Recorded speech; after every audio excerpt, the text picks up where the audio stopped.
Whenever you tell us, Jeff.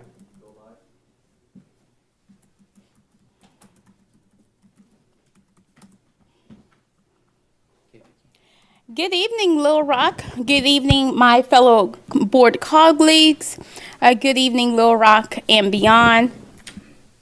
And we will go ahead and kick off our monthly board meeting. And first, we'll open it up with the Pledge of Allegiance. So, will Director Johnson lead us?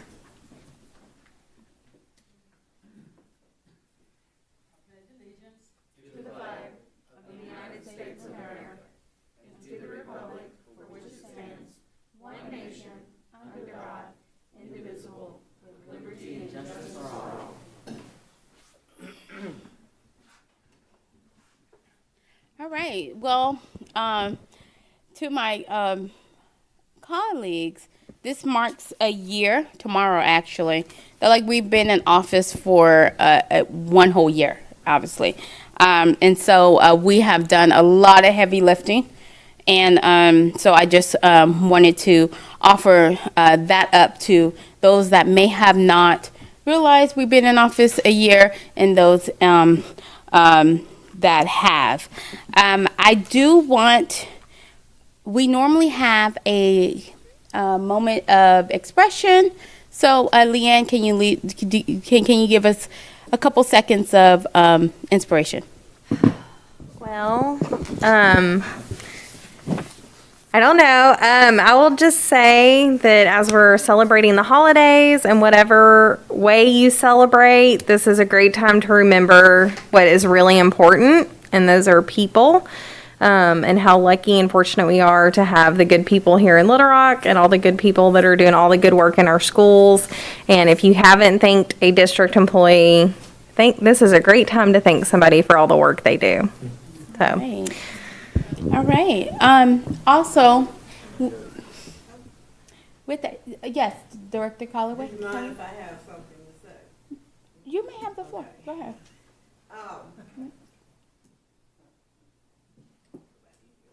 Yes. I'd like to give a word of inspiration today and talk about wisdom. Wisdom is something that doesn't come easy. You learn from your parents, you learn from your peers, you learn from whatever church you go to, and those cardinals, I told you, always make me feel better. So wisdom to me is knowing when to say the right thing. It's knowing when to not say the wrong thing. Wisdom is learning from the lessons that we've all been taught. Think about that. Thank you. Thank you. Thank you.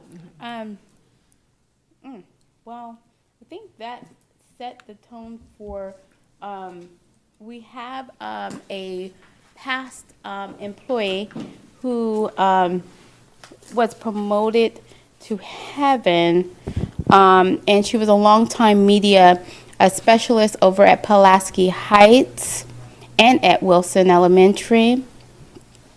She was a real can-do person, and Director Calloway, you may know her because you've been around so long. And it's Kelly Calkins.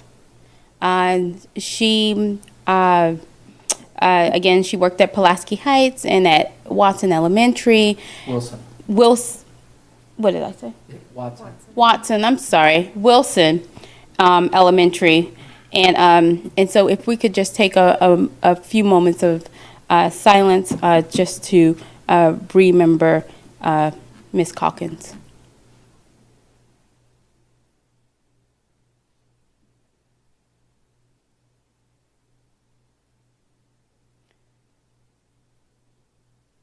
Thank you, you all, for joining in with that moment of silence. Before we get into our district celebration that our superintendent will give us, I would like to make a motion to that we suspend the rules to add an agenda item. And as you know, our superintendent will be retiring at the end of this year. And so with that, it is to put the agenda item, and then it would be to for the RFP to go out for the search firm, and then the creation of the committee. So I have a first motion. The first motion is that we suspend the rules to add the agenda item. Second. Okay, there's a second. Any discussion? Okay, all in favor, signal by saying aye. Aye. Any opposed? Okay.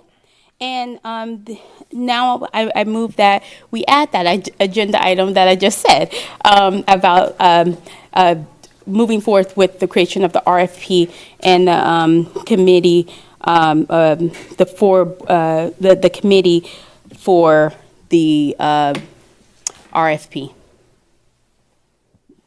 Just a point of clarification, where would we add it on the Yeah, agenda? so on the agenda, we will add it right after the public comments.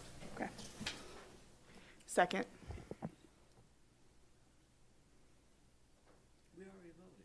We, Well, it was, yes. to suspend the rules and then now to add it, To right? add to add it to the agenda for the creation of the RFP and the for four-person committee. So there's a second, and any discussion? Okay, all prepare yourselves to vote. All in favor? Aye. Okay, any opposed? Okay. So that is added right after our public comments. Okay. Well, getting right into the business of the district, we will get into our district celebrations, and our superintendent will Thank you, Ms. Hatter. It's a treat to be with you, and appreciate Ms. Callaway's words, and she gave all of us a red cardinal tonight, and so I'm honored by the gift, and thank you. The district celebrations, we get to start off with Ms. Tammy Blaylock, our VIPS coordinator, and tonight in particular, she's going to focus on Gibbs. And so, Ms. Blaylock, would you like to share some of the new partners or re-existing partners possibly? I'll be happy to. I'm very pleased to introduce to you Superintendent Poore and members of the Little Rock School Board and our community viewers, the district's newest partners in education. We have 4 businesses and organizations all formalizing their partner relationship with Gibbs Magnet Elementary. And I know Principal Tina Greenwood is excited about all of this. First, allow me to introduce Little Rock Partner in Education Boulevard Bread Company. And it's easy to understand why the Gibbs family is excited about this tasty commitment. Don't you agree? Mm-hmm. The Boulevard Bread is offering student incentives and supporting staff appreciation events and providing supplies as they need it. So we thank Boulevard Bread for becoming a partner in education with us.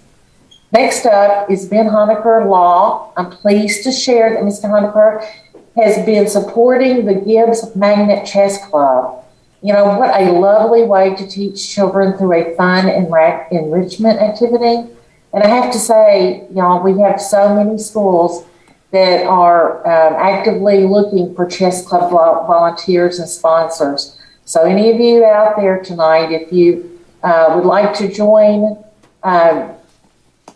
volunteers like Ben Honecker and support this effort, please do. We thank them for supporting Gibbs. And I know everyone is smiling with a partnership like Jason Burke Photography. He's framing his support primarily through promotional items, photography services, and staff and student incentives. So, you know, with this, it's an easy way to see how everyone and anyone can get involved with the school. So thank you, Jason Burke Photography, for your partnership with Gibbs Magnet.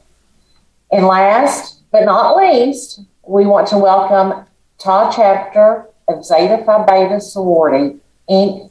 They have an adopted school program, and they plan to impact Gibbs, focusing on student performance, attendance, and overall student achievement.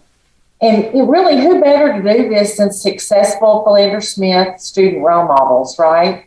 It's wonderful that Gibbs elementary students will have these young adults investing their time with them. So we thank Zeta Phi Beta Sorority. Thank you. Our community partners cannot be successful without mutual support from our schools. So we appreciate Ms. Burt and Principal Greenwood for creating a very supportive climate for volunteers and partners at their school. And those are our partners in education for this evening. We want to always thank our partners in education at every school that's engaging with us. Thank you. Thank you, Tammy. I'm going to keep you online, so don't go Okay. off the chat quite yet. But we also had one item that didn't get put into the celebration pictures, but it's worthy of just bringing up verbally. We had another story time with pastor event this week, and we did it at Carver Magnet, and it just was really wonderful. I know you want to probably brag, Tammy, about there's a young lady that brings all these pastors from all over. Yeah. One pastor drove over 2 hours. He's moved away from Little Rock community, but he still comes back for story time with pastors, just to kind of give you an idea. About 60 Yeah. men. Tammy, who's the share about our VIPS member? Denise Parsons is our VIPS board member. She's been on the board for many years, and she has a county and statewide connection with these ministers and pastors. And when she is actually the one that brought this idea to the VIPS board many years ago, and so we host these events so these ministers can have the opportunity to visit our schools and read to our students. And it's really a significant event to have so many males in the building at one time. Students and staff take notice. And so we feel very blessed to have Denise Parsons leading this event for us. And of course, like Mr. Poore said, all of the pastors and ministers that are engaged in it, it's just phenomenal. We have over 50 folks that have engaged over the years, so it's really incredible. Tammy, this is Allie Nolan. I want to take a point of privilege and just thank you personally so much for everything that you do for our district all year long. And, we've been talking about gratitude for people within our schools and people within the community, and I feel like it would be remiss if we did not also thank you for all the energy and heart that you have brought to VIPS. So thank you. Well, thank you. I appreciate that. And I can't express my gratitude enough to our school volunteers and our community. They support us in any endeavor we ask. So thank you for acknowledging that, and we appreciate all of you. And we appreciate the fact that both Ms. Nolan and Ms. Hatter are very active with that group. And Ms. Hatter also came to the story time with pastors this time. So it was a really good day. And I think, by the way, not only is it wonderful to have them in the classrooms and speaking to our kids, but they really enjoy being with each other because they don't get to network like that and socialize. And so it's a very, very positive experience. And we appreciate what Ms. Parsons does to bring everybody together. But also, Tammy, you do a wonderful job, and thank you for that. Okay, we're going to jump into the bigger district celebrations right now, and we have a variety of different slides to be able to share. You have at your dais right now the state ASBA report card. Mr. Adams is featured in there talking about the passage of our millage, and so just want to call that out. And of course, I've had a lot of fun being able to celebrate the fact that we were successful and we were at a 75% rate and that we had won every precinct. It's quite an accomplishment by all of you as board members and by our community. And of course, we're going to deal with some of those topics tonight. Next is a celebration of Parkview. They were winners of the Charles Ripley Holiday Tournament. You can see somebody dressed up all up in Parkview gear who actually got to be the individual that gave the trophy out, because the superintendent was in New Orleans with my bonus daughter's graduation, but she was there, and it's kind of neat that Parkview was the winner of the first tournament held at Southwest High. And I had people texting me Friday night in particular about, as they went into that, Thursday and Friday, as they went into that venue, how just blown away they were by the facility. But it was great basketball played, a lot of tight games, and Parkview came out as the champions of that tournament, which is really fitting for a great week for Parkview, because also this week, and you might remember that we had a presentation from John Kelly and Felicia Bell and Commander, can't think of our former principal all of a sudden. Oh, Dr. Booth, Dexter. Well, I'm talking about the principal last year. Oh, James Castleberry. Commander Castleberry, who was, helped bring the presentation to us to say we wanted to name the floor, if we'll go forward a slide, on naming of the floor for Al Flanagan. And so Coach Flanagan, winner of 7 state championships, had a couple runner-ups, influencer of young men, was really wonderful. Ms. Hatter, again, was able to be there. Dr. McGee, Randy Rutherford, Darian Smith came over to be a part of the celebration. Many of his assistant coaches were there. His sons were there. We had former principals. That was what you were trying to go. Yes. That was really cool, wasn't it? Yes. Because we had Dr. Booth, we had Dr. Babbs, we had Mr. Rutherford, of course, and of course Ms. Bell, the current principal. But I'm probably missing somebody. But Dr. J. Pickering came too. Oh, Pickering was there from, Yeah. a person that was a part of Parkview. So anyway, it was just really a wonderful evening, and the kids really responded well too. And the floor looks awesome where his name is. The one thing that somebody said we should have done, and it was one of those things that would have been perfect, is if you notice in Coach Flanagan's hand, he was famous for 2 things. One, you never stepped on that floor ever in church shoes or dress shoes. Okay, you did not do that. You had to have basketball shoes on or take your dress shoes off and wear socks. He was very particular. So every one of his guys, they were wearing tennis shoes. You can see right there, every one of those guys have tennis shoes on. The other thing that he was noted for was that towel. He would wear that towel around, and he could wave it pretty good sometimes. And we should have put that towel somewhere on the Al Flanagan thing. That would have capped it off. It's not too late. We may come back and add that. It was really a great night. This is something crazy good. Check this young man out, and we've actually seen him before. Yashwanath Gokakanda, who won 4th place in the world for the International Brain Bee. 4th place in the world. Wow. Okay, right here at Central High. And if you meet this young man, he's very unassuming. He's very personable. It just is really an exceptional person, and we want to congratulate him, his family, and of course, many of the educators that have probably supported him over the years. Here's another celebration. We have, starting to have those things that start to pop in terms of celebrations. Here's a young man by the name of Devin Straw, who's been selected for 2022 Flight Academy, and so that's a huge opportunity for him, and obviously brings a lot of money, and so we congratulate him and also appreciate his willingness to serve our country. Next is Wakefield. Wakefield won one of the OEP awards. OEP is a kind of an assessment think tank, if you will, out of Fayetteville. They do a lot of things of monitoring data, and Wakefield was recognized for beating the odds in schools. In other words, receiving growth on scores, even though challenging population in terms of economics. So congratulations to Les Taylor and all of his staff at Wakefield for this accomplishment. Next slide is the Bank of America. Reverend Benny Johnson, man, this guy's something great. He every year comes through with bikes.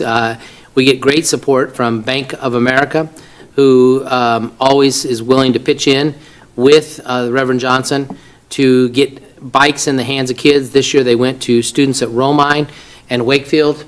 I just, I hope anytime we see Reverend Johnson, we're able to thank him.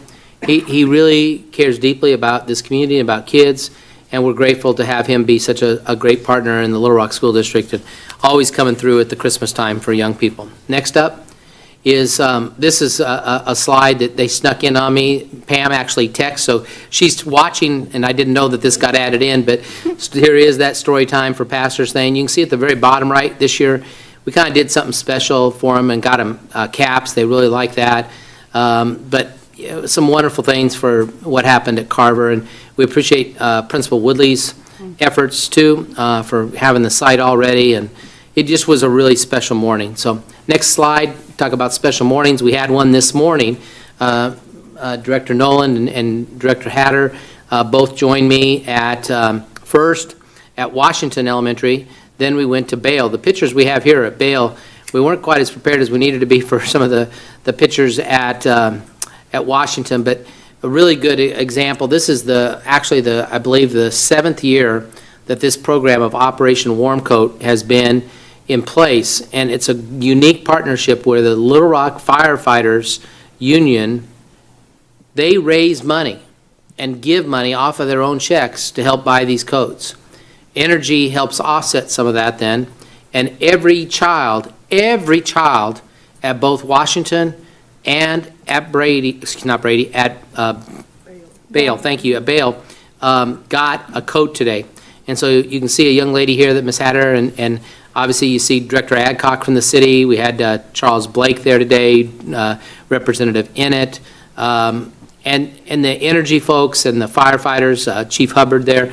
This is really something special that happens in our Little Rock community, and it happens every year at this time. And of course, it was weird because we were putting coats on babies at 72 degrees, but they still felt good about it because these coats are so nice. I mean, they're really nice coats, and so, but they're going to keep them warm as we get ready for the upcoming winter season, which I think is still about ready to hit us.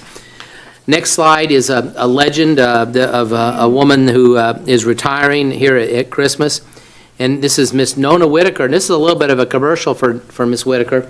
She was a GT specialist in the district, and some of you might remember her as soon as I tell you what her moniker is. Her moniker is to give anybody that she runs into that she thinks is doing something, they get a $2 bill. Okay? Well, Ms. Callaway, if you got a $2 bill, I bet you're like a lot of other people. I kept all my $2 bills. Do you realize that how many I had? I had $160 worth of $2 bills that I have. I kept all of them. I called the commissioner and said, hey, Commissioner, I want to do something special for Ms. Whitaker. He and I couldn't be at her retirement. So he said, guess what? I have those $2 bills. I said, guess what? So do I. We decided that we are going to combine our $2 bills, and we want to combine everybody else's $2 bills, anybody who's gotten a $2 bill, and then we would name a scholarship after her to go to a worthy student this year. Guess what we're up to? We're up to $850 already because people have found this out and are bringing in their $2 bills.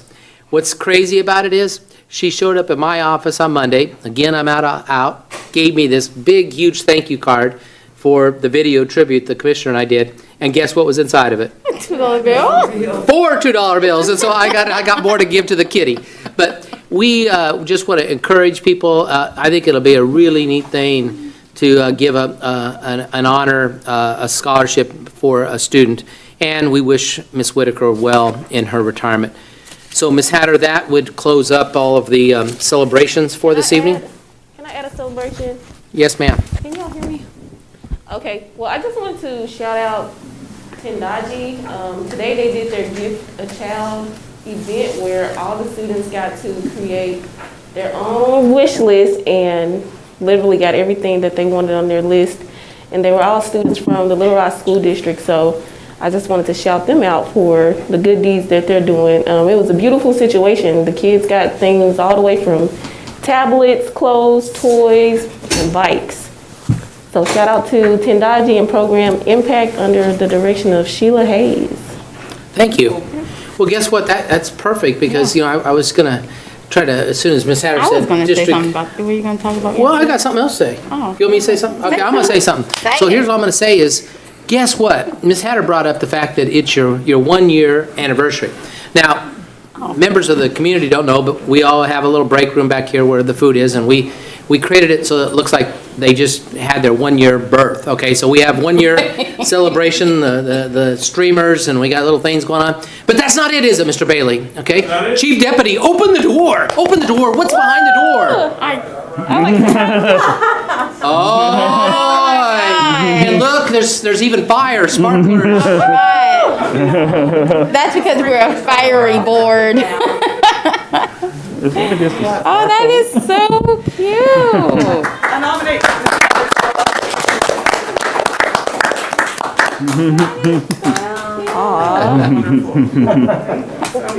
And I want to thank Michael and Jasmine for all the efforts they did to try to make this special. I kind of barked out some orders, and man, did they execute. Board members, you also have a bag. Inside of your bag, if you'll go ahead and open that up right now, you'll just see some really neat things that are a part of it. We have a special token for you that you'll be able to put at your desk or on your maybe your bookshelf. You will also receive you'll see a blue folder on the dais that also has a certificate for you. And then finally, you've got a Christmas card from your superintendent. So it's probably not going to get any better, even though next month is really the celebration for school board members. January is. We're going to have a hard time beating this one. But we appreciate Michael and Jasmine again. But more importantly, we thank each of you. And I hope you do take stock on this holiday of thinking about the many accomplishments. It's real easy for people to sit back, even ourselves sometimes, and be critical of where we're at or what we haven't done or whatever. But the big thing is to look at what was accomplished and use that as momentum to help keep us moving forward. And I thank each of you and celebrate the fact that of the year. But of course, most of us know that it was well more than a year. It was 6 months before that we started to do the board training and all that stuff. But 1 year is your birthday right now, and happy birthday and celebration to all of you as our Little Rock board. Thank you so very much for letting me honor you this way. No, thank you. Did you write this? Yes, I did. Now, there's a story that staff will help me probably on, but when you open up your card for me, it's a Christmas gift all in itself, because most of my staff will tell you that it will take the entire Christmas holiday season to be able to decipher my writing. It's a gift that keeps on giving, okay? You just get to keep on looking at it and reading it, and it will bring you joy throughout the holiday season. Just one word at a time. Just try to figure out one word at a time. That's it. That's exactly and write right. it down. Like, I think that's what it is. Oh my God. Okay. Thank you so much. Thank you. I thought you was going to talk about the think tank, but okay, great. Thank you. All right, so moving to our next agenda item. Let me pause. Does anybody want to say anything about the gifts our superintendent gave? It seemed like I was just pushing it. Right. Well, staff can tell you I can read my own writing. The only other person that's truly proficient at it is Jasmine, so you may end up having to kind of put her on some sort of a lease agreement to let you help her. Awesome. Okay. Like, I used to read doctor handwriting. I bet Greg and I can figure it out. All right, so. All right, so getting into our next agenda item is our public comments. Thank you, Madam President. And we do have, there are no verbal comments tonight, but we do have about, I believe, 6 or 7 written comments that I'll read in the order that I received them. First off is a message from Ms. Diane Curry of the NAACP. She is sharing a petition for a special meeting to the Little Rock School Board. To the Little Rock School District Board, LRSD parents, staff, and students petition the school board for a special board meeting in December to ask questions and give feedback regarding vital issues that are impacting our schools, students, and staff. We're requesting the meeting be open to the public and held at one of the schools located in the area of the city. Next up is Ms. Jennifer Lusk. Ms. Lusk, her topic is on online offerings. I would like for the board to seriously consider offering students across the district access to online courses for courses that are currently only offered at specific schools. I'm a German teacher at Central High and the department chair of world languages and lead teacher for world languages in LRSD. With all the changes in college entrance requirements, demands on student schedules, and credits required for graduation, it's getting tougher and tougher to attract kids to the lesser taught languages. We were told at the beginning of the Ignite Academy that courses like German, Latin, French, and Chinese would be offered to a wider group of students in the district, but nothing was ever done to include those classes in the offerings or to advertise them. I believe that it would not only increase enrollment for world languages, but would also attract students away from other online schooling options like the Arkansas Virtual Academy, Connections Academy, etc. I work with a lot of homeschool students in the Little Rock area as well. They would be very attracted to an option for virtual learning that included world language offerings. As we move forward with Ignite and try to make sense of how we can best utilize resources, let's get better and bolder with what we have to offer students. If online learning is to be successful, it needs to offer equitable options for students to learn across the spectrum of student needs. Students start to fill out their schedules as soon as we return from winter break. There's still time to see if we can roll this out on a limited basis for next year. Thank you. Next person is Katrin Martinez. Ms. Martinez, topic relates to Booker Elementary. I do not want Booker to close because it has larger space than the one they want to move to, and it will no longer be able to offer the area of music, art, and many other things because they will not have the space. Next individual is Ms. Kelly Denton. Ms. Denton's topic is about the transfer of pre-K classrooms. She says, "Hi, thank you all for your devotion to our students and schools. I know your positions are hard and I appreciate the work you do.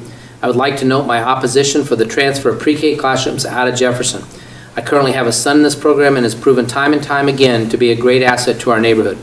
I believe the kids will be better prepared for kindergarten and up since they are already in school. I also believe it's an important element to keep individuals attracted to public schools, not to mention keeping siblings together. Please consider these thoughts that I know numerous parents share. Thank you for your time." Next individual is Haley Heath, and also this deals with Jefferson Pre-K. "Dear Board, thank you for your sacrificial work on behalf of LRSD. I write with respect to the Jefferson Elementary Pre-K program. My youngest daughter attends the Pre-K program this year, and my oldest daughter attended 2 years ago. I could not love the Jefferson Pre-K program more than I do. When my oldest daughter began the program in August of 19, I was not yet ready for her to start public school. She'd been in the same daycare since her birth, and we loved it so much. Though I toured Fair Park and loved it, I decided not to enroll my daughter at Fair Park because I did not want to have her to transition from her daycare that she'd been at for 4 years to Fair Park for 1 year and then on to Jefferson. Attending 3 different schools in 3 different years did not make sense. Stability was very important to me. Had Jefferson not been an option for pre-K, I would have left my daughter at daycare for her pre-K to avoid an additional transition in her life and my life. I assume we would have eventually found our way to Jefferson for kindergarten, but I cannot say that for certain. After an additional year at her daycare, beginning kindergarten would have been a much bigger leap than it was. The kindergarten transition is so smooth and seamless after having done it at the same school for pre-K. The Jefferson Pre-K program ensured my daughter's enrollment in Little Rock District for public education, which they will now be in for the rest of their education career. Without the program, we may not have found our way into LRSD. My oldest daughter has always excelled at learning, but it comes more difficulty for my youngest daughter. My youngest daughter has grown by leaps and bounds in the learning since beginning Jefferson Pre-K. I worried about her learning abilities for the last 2.5 years, but she is doing so well at Jefferson. Having my 2 kids together at one school so close to our home is such a blessing to me. As a single mom, having only 1 drop-off and 1 pickup for my kids has improved my life more than I could have imagined. I am able to be at work more. I'm also able to be home earlier with my kids having 1 school to attend. My daughters play together at aftercare and look after one another. They listen to the news on the morning announcements and hear the same news and tell me the same stories from their school. They love being at school together, and I feel more comfortable and safe having my younger daughter in school, knowing her big sister's there. Starting a child in a new school is a hard thing for a parent. The comfort of being able to start both of them at our neighborhood school made the process much easier for me and them. Having pre-K at Jefferson has also helped me get plugged in to the school community and the PTA earlier and more easily. This decision will not affect me personally in any way as my youngest child is currently in pre-K. However, my Jefferson pre-K experience has been such a joyful experience for our family, I hope it remains an option for other families. Our last public comment tonight is from Ms. Erin Flowers. Again, this is on Jefferson Pre-K. I'm writing in favor of keeping the pre-K program at Jefferson.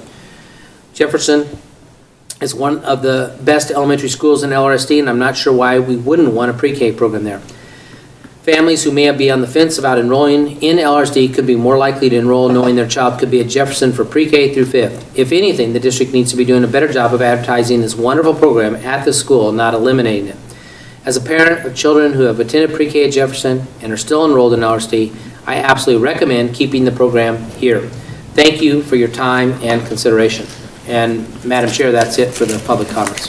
Okay. Thank you. Thank you for that.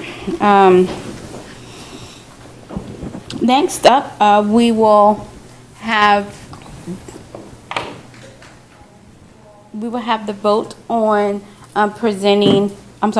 on the creation of to move forth on the RFP and the creation of the 4-member committee. And say it again, please.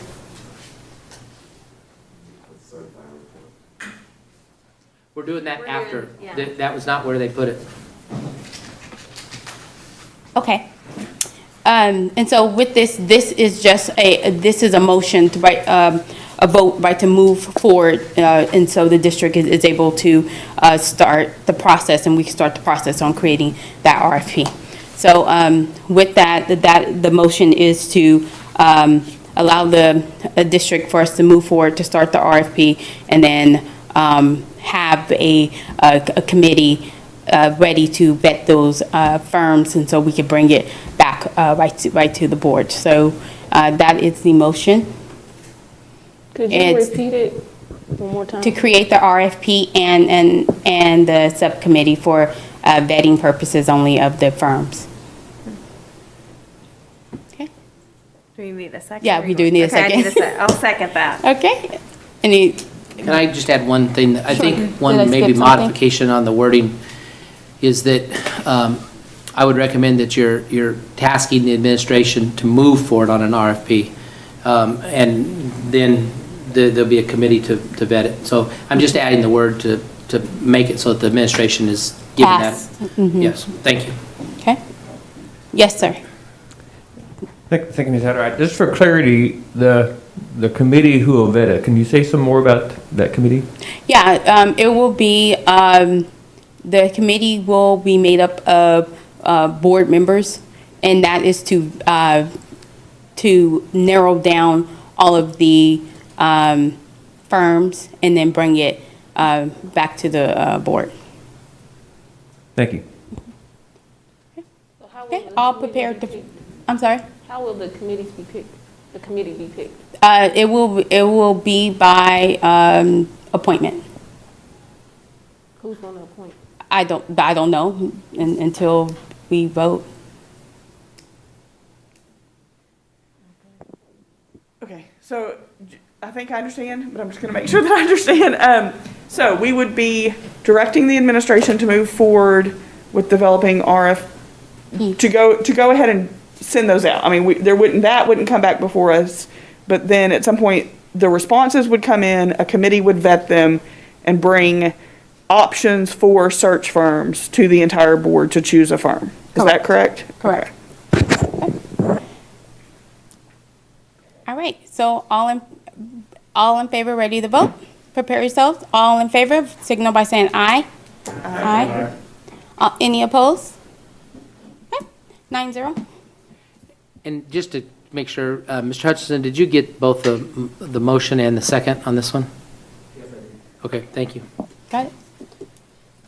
All right, so next up, we will move forward with our agenda, and that will be our district updates, certified personnel committee report.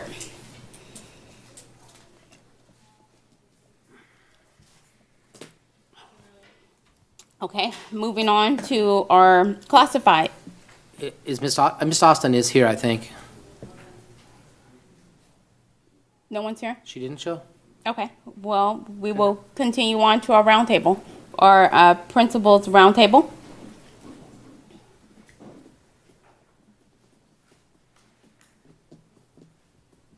Good evening. Good evening. For Madam President, directors. We did prepare in your board packet a statement from the PRT just as a response to, I think, a couple of items that the PPC brought forward. We just want to direct you or allude you to those. And we are asking that the board delay a vote just so that we can have time to collectively as a district, along with the PPC, cabinet, PRT, develop a way for employees who are in schools to be able to address concerns at the school level. I think it would be remiss if we don't include all parties and come up with a succinct way for everybody to uniformly be able to address employee matters. Okay. Okay. Well, I see the nodding heads. Okay. I take it there's no feedback. Okay. So, okay. Thank you. Is that all? One thing from the PRT, I want you to know that we are encouraging the board, and we're working closely with the cabinet to make sure that we're keeping students in mind, making sure that we're looking at policies and practices, and making sure that our policies support our practices, which we think are best practices for our students. And just to give you guys a picture of what's going on, I know that 2020 is almost out of the door, and but I don't want us to forget so many things that happened in 2020. We think about social injustice. We think about just a lot of the turmoil that was going on with politics, the civil unrest that we dealt with, and on top of that, the pandemic. So we think about these firestorm of things that happen. It's almost like a bomb went off. But the thing that's hard to get in our minds, that even though a bomb went off, we can't physically see that damage. But just imagine if a real bomb went off and the disasters that we have gone through, we can physically see them. We wouldn't even dare think of operating as normal. There would be foundations torn apart, there would be buildings ripped apart, there would be systems that were disrupted, and we would have to have a focus on rebuilding.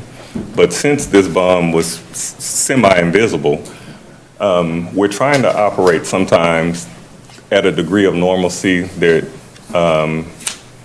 existed before all of this happened. We can't negate the fact that something traumatic has happened, not only to our students, to our employees, to our district. So I don't want us to think that we can just, on top of everything, operate as normal without paying attention to all the rubble and all the things that were left behind from this the disastrous events that happened in 2020. So I just encourage everybody to really consider the things that people are presenting and bringing. The Principals Roundtable, we constantly talk about discipline, how discipline is heightened. Along with that, employee mental health. Those are things that we have to look at. Our employees have been through trauma, having COVID themselves, having to be exposed to it or be around students who have been exposed to it, having to quarantine and be off quarantine. There are things that have been done to our staff that affect them and impact them psychologically.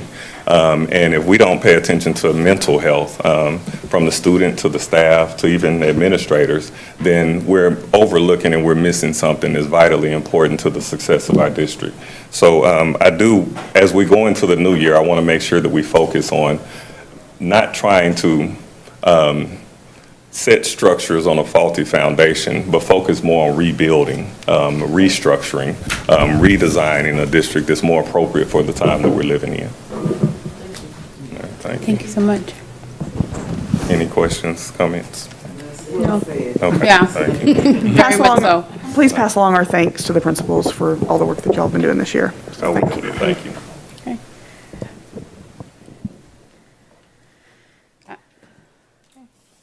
And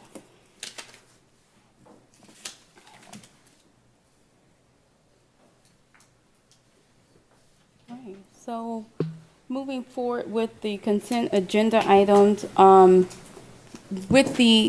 actually, I need to go back to the committee to make sure that we have that in place to where it doesn't hold up the process on, so forming that, the vetting process for the committee. So, I'm gonna throw out some names, and you guys could tell me if you are interested in being on it.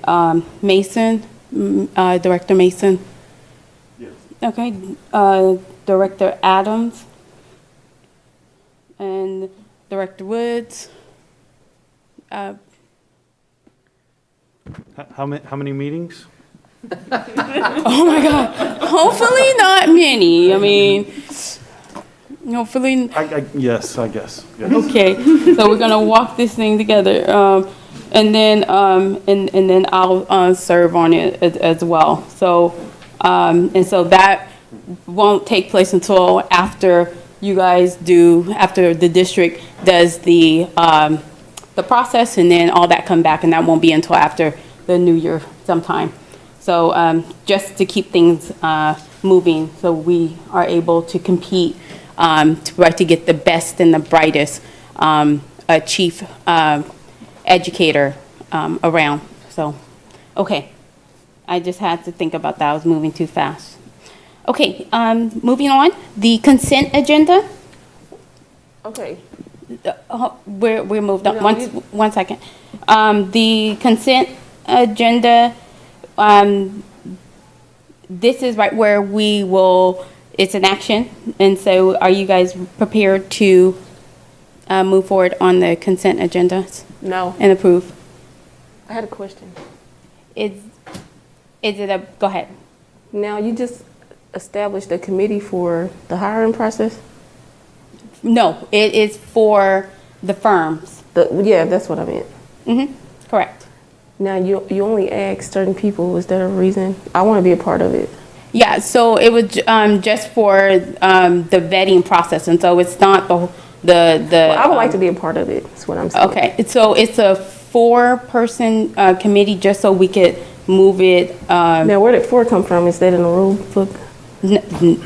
No, it's not, but it's to narrow it down Well, to I would where like to be a part of it. Okay, can we have, well, I guess we can have this discussion later. So we do have Okay. some precedent here. When we did the Yeah. agenda, we set up a small committee to work on that agenda policy. And I believe in that situation, Ms. Calloway said, I would like to be part of that. And she Yeah, afterwards. was there, so It sounded like Jeff wasn't. if there's somebody that Yeah. wants to be on a Willing to committee, give up his spot. Well, Yeah. how about, okay, so we'll have an alternate, so you could be on it. I feel like you have other. So the names for the, Mr. Mason, Mr. Hutchison. It is, Director Mason, Adams, Wood, Hatter, Morning. Okay. And that's really just to, again, just to serve as the alternate, because we need to move it forward. Okay, so moving forward on the consent agendas,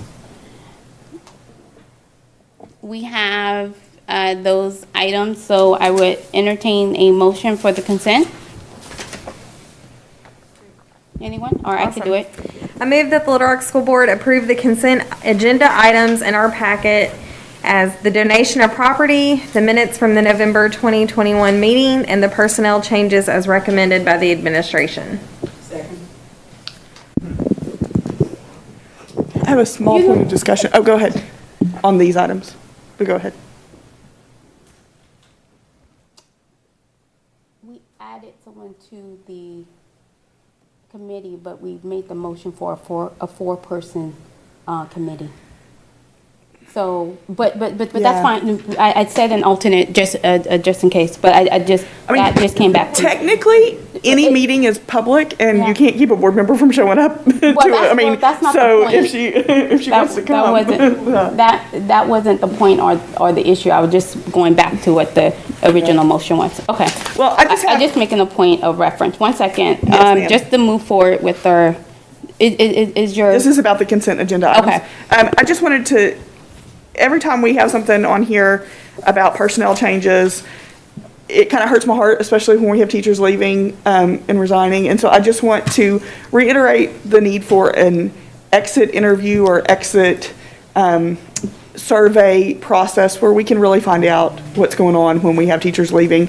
And so I'm just going to touch on that again, and I hope that, moving forward that we can get that in place, because it's just, it's so hard to see great teachers leave. It just really is. We actually have that tool available. Mr. Robinson is all set to go within our Power School system. And so any employee who does leave or is provided that opportunity to provide that feedback. So, my next thing is going to be, we would probably want to see those responses when, either as a collective report or just periodically to see, when people are leaving and they're putting in why they're leaving. I think the board would Right, at the need end to of see that semester stuff. probably makes a lot of sense.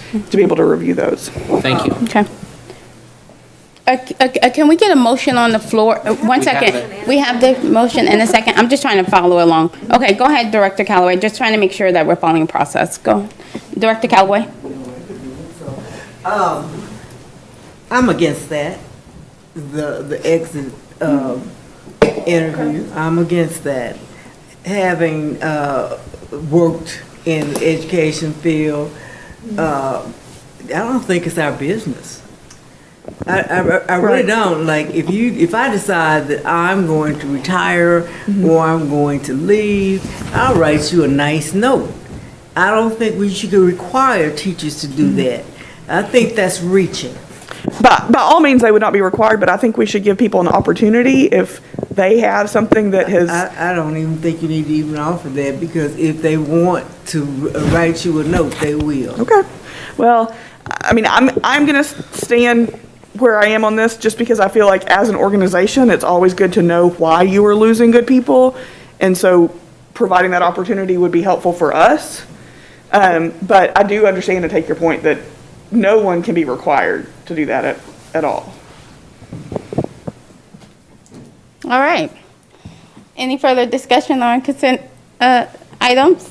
Okay, prepare yourselves to vote. All in favor of accepting the consent agenda items, signal by saying aye. Aye. Any opposed? All right, 9-0. Ms. Hatter, could I just make a comment? I didn't want to slip in the part, but we did have two of our staff members. I know we took a moment of silence earlier for a staff member. We had two staff members on this list who left us because they died. And I just wanted for their families to mention them, LaShonda Talley-Dunn and Jimmy Smith. What list? Yeah, on the resignation, on the personnel changes. Yeah. And I just wanted to also just acknowledge them and their service. Yes, and we did that at our so if we can please take a moment of another moment of silence to acknowledge Mr. Jimmy Smith, as well as LaShonda Talley,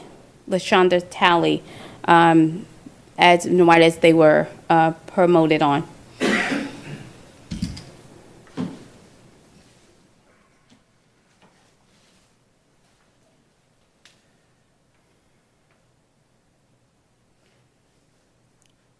Thank you. Can I add something? And thank you, Director Adams. Appreciate you. I saw on the list that Mr. Gully from Mapleville was resigning, so I just wanted to shout him out and thank him because I actually had him when I was at Mapleville, so that's cool. We used to make marshmallow guns and campfire stools. Okay, good deal. All right. So next on the agenda, my mask is really, this is a winter mask I have. And talk about mask keeps your face warm, when it's cold. And I got the wrong one on. So anyways, and my breath. So anyway, okay. So with the board elections options, we have our superintendent went ahead and sent out a message to us because we have not heard back from the Friday firm on the questions, and so we're going to go ahead and table that until our next meeting in January. And so we're able, and so we will not be taking action, on that tonight. Okay? Do you have anything to add to that, Superintendent? No, it just was my recommendation that be the case. I mean, obviously, as a board, I just want to make it a point that we have it as an agenda item as action, so you all can always take action, but my recommendation would be not to, because, you asked for data, and I want to make sure that you're filled with the right information, and we just didn't get it back from them.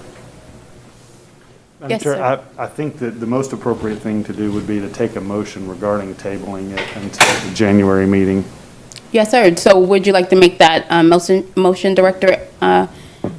I'll make the motion that we table the board election options until the January 27th regular meeting.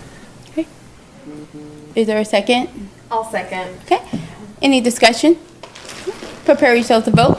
All in favor of the vote, signal by saying aye. Aye. All, yeah. And any opposed? Opposed. Oh, okay. 8-1. as well. 2, okay. 7-2 is the vote. You know what? This goes so fast sometimes. I'm not, sometimes you think you don't know what you're really voting for. But yeah, go ahead. So moving forward, the community annual report is the next thing on the agenda, and we will have our annual report. Thank you. This is going to be a pretty quick hitter, and I want to, first off, give a ton of credit to Ms. Smith. It used to be by state law that you had to produce the document that you were receiving. Then state law got modified to say you had to have it in the newspaper, okay? Thank you. And then they amended that and said, may I have one too? Thank you. Then they amended it and said you just need to have it on your website. Well, we do put it on our website, but we have always produced this copy, and we can get extra copies for you as board members or any community member that would like to receive a hard copy, because this has a lot of really valuable content, in my opinion, and it's extremely done with extreme professionalism. And so I'm very proud of the work that our team under Pam Smith has done to put this document together. I do think it's a tool that can be used for recruiting. I think it's a tool that you can use to when you're creating business partners. We use it in a lot of different ways. Board members, this will probably be your first time where you actually think about it in a different way than maybe how you've received it before. And again, want to give a ton of credit to Ms. Smith for her efforts, and we just wanted to get this in your hands and let you know that it really highlights our district, and it also even presents some of the challenges of the work ahead. So thank you, and that covers this report. Okay, appreciate that. Moving on is the course approval action, and this will, yeah. And as you're making your way up, I know Mrs. Lusk talked about offering, having course offerings across the district, but I also remember in 2020 when we were elected, Principal Russo talked about that. Remember in the media center? I know that was a while ago, but I think that would actually be a. The good thing about Ms. Lusk's suggestion is that it's not something that we'd have to do for course approval. It's just more of a technical delivery, and this would be really pretty easy to pull off. I don't think it's a bad suggestion at all. I do think that Dr. McGee can work with Ms. Loring, and then also with our with Ms. Lusk to try to figure out the best way to promote that. And this can, because all of our course offerings now are virtual, so we can work on that, and I think it makes a lot of sense. So, Good Dr. deal. McGee, you want to cover the new course offerings? I didn't bring it with me, but Madam President and members of the board, we're just asking for approval for those few courses that are being offered, that'll go into our course catalog, that'll be available for next year. They are aligned, several is aligned to the Ford NGL model. And the piece of information you don't have with you, what is it? I just don't have the I've got them right here. Sports, digital media, and public relations at Central, and then at Metro Career and Technical Center. Industrial. Introduction to manufacturing, and then industrial technologies 1. That's correct. So those are the courses that they're seeking That's approval it. That is for. correct. No, I get that. I understood that. I have that in front of me and I read it earlier. What I was asking is, right, if you had any supplemental, any coursework, like anything supplemental to go with this. That No, was my question. Not at this time. We don't have anything just yet. Nothing for a presentation, but board members, in your packet, you have detailed things behind the executive summary that describes the process and the courses that are being put up for consideration tonight. Got it. There are 3 total courses. Got it. All right. So I will entertain a motion for the course items for course approval. I move that the Little Rock School District School Board approve the course request as presented by the administration. I'll second that. Okay. Any discussion? All right. Prepare yourself to vote. All in favor? Aye. Any opposed? Okay. Don't look like any.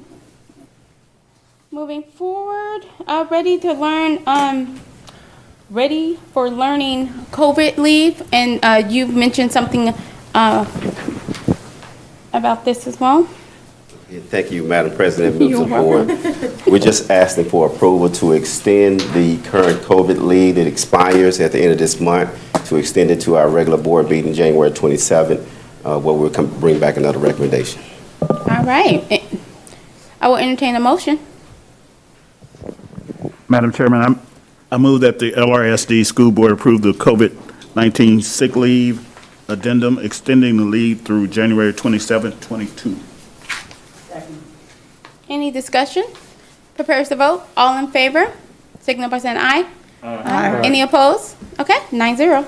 Moving forward, we will do our finance and support services, and we'll have Chief Deputy Kelsey Bailey.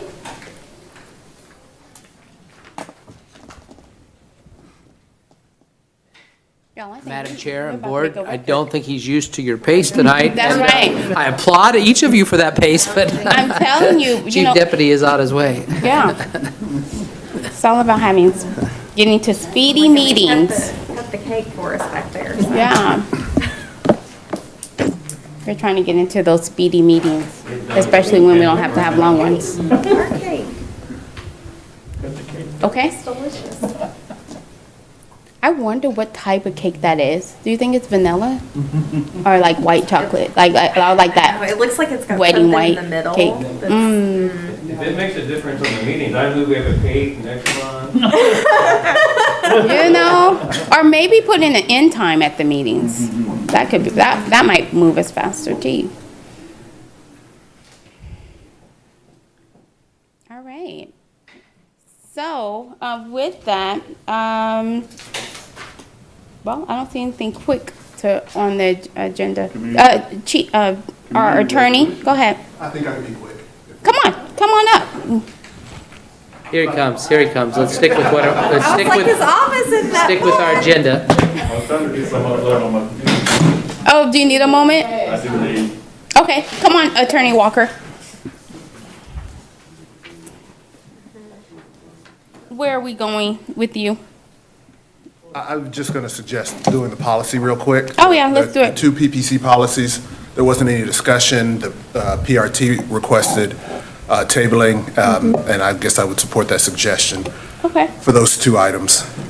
all right. Well, we could table that until after the new year. We need a Well, we'll motion. need a motion to do that, so will someone entertain a motion, or I could do the motion?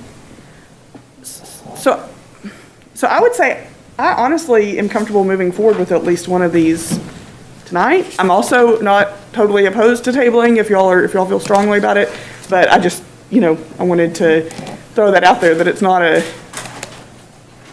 it may not be as quick an item as we think it is, because, so we do have 2 proposed motions that the PPC has sent. Yeah. The one about the PEA responsibilities and privileges, that's one that personally I would feel comfortable moving forward with tonight.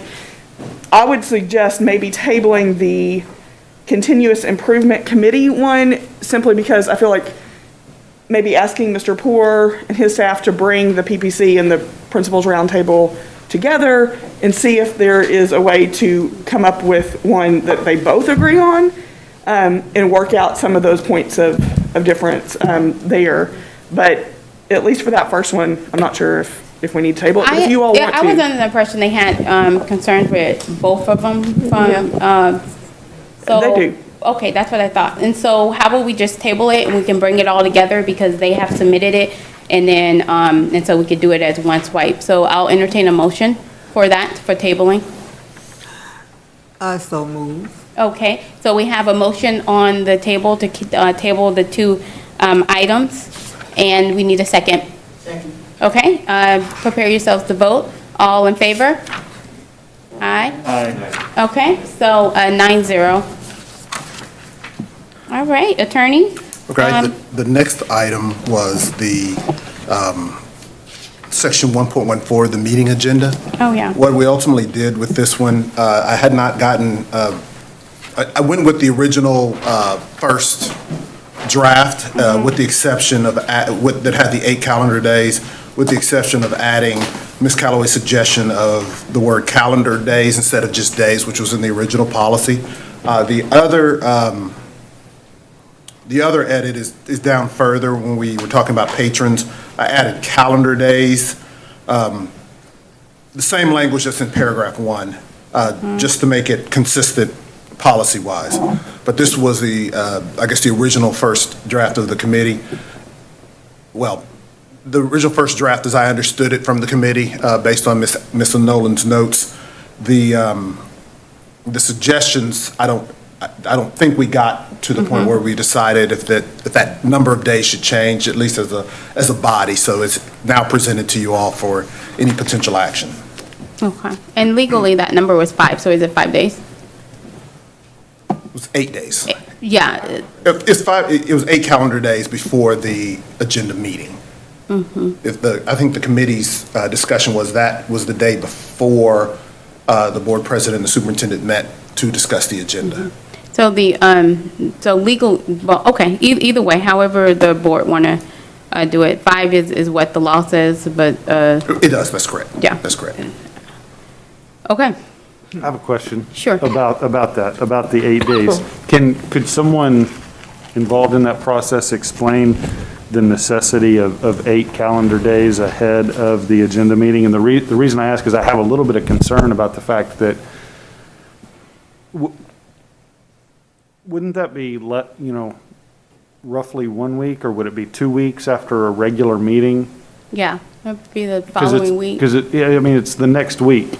So you're already putting board members in a position to be preparing the agenda next meeting. And I understand efficiency is efficiency, but it seems to me like it doesn't give anyone a brain break or time to think about issues and whatever, and just to have something a little closer to the agenda meeting. I would just like to hear a discussion about why it needs to be more than a week ahead of the agenda meeting.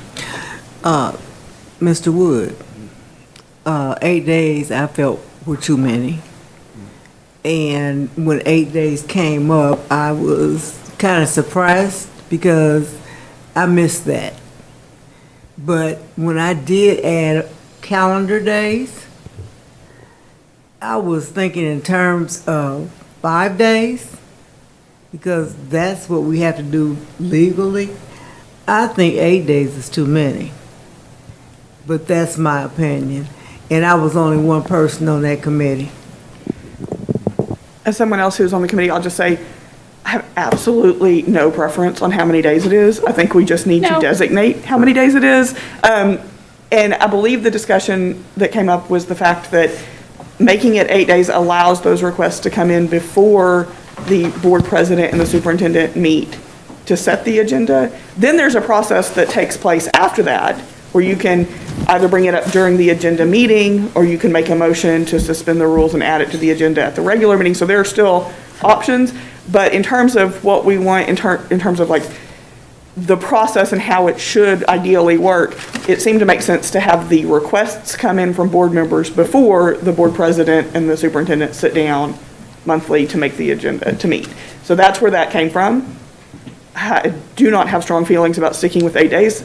I will say that we have, I believe, tabled this before when it was up for a vote Yeah, in order to get 3 months, feedback. 4 And months. Mr. Walker has said that he didn't hear any feedback from us. So the idea of tabling it again, the only reason that would make sense to me is if people are then going to make a substantive suggestion to change this to that, and then we could maybe vote on it next month, because at this point, we keep tabling it. So maybe we should just go ahead and vote on it since it's 4 months out now. I mean, and and he's not received any feedback on it.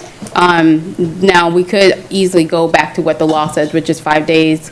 And there's multiple ways of getting things on the agenda, so it's not, you know, it's not like a one-hit miss type deal. So at this point, Could I ask just for a clarification about what Yeah. this discussion is, about what the law is? 5 days, so there's a statute that requires that agenda items be presented to the board president and superintendent No. at least 5 5 days Yeah, I prior think to an it's- agenda setting meeting? 613-2, 613, 619 is There you the statute go. regarding meetings. thank you. That's interesting, okay. Yeah, I mean, 2 I'd be up days. reading a lot. I mean, working with these guys. They keep you on my toes. In a good way, of course. I could read a part. Oh, yeah, It I says mean, that. yeah, or they Section could 2A look it says up. at least 5 days before a regular monthly meeting of a board of directors, the superintendent shall notify the president of the board of directors of one written request to be placed on the board agenda and the superintendent's recommendation regarding each request. Is that talking about the regular business, 5 days before the regular business meeting, or 5 days before the agenda meeting? It says in statute 5 days before the regular business meeting. It doesn't address necessarily the agenda meeting specifically. Okay, so it sounds to me like there is not a legal requirement for us to submit agenda items 5 days or more before the agenda setting meeting. Correct. What you said is just correct, yes. That's correct. Well, in any event, this would simply be making ours like even more of a cushion, I guess. So I don't think that law is implicated either way.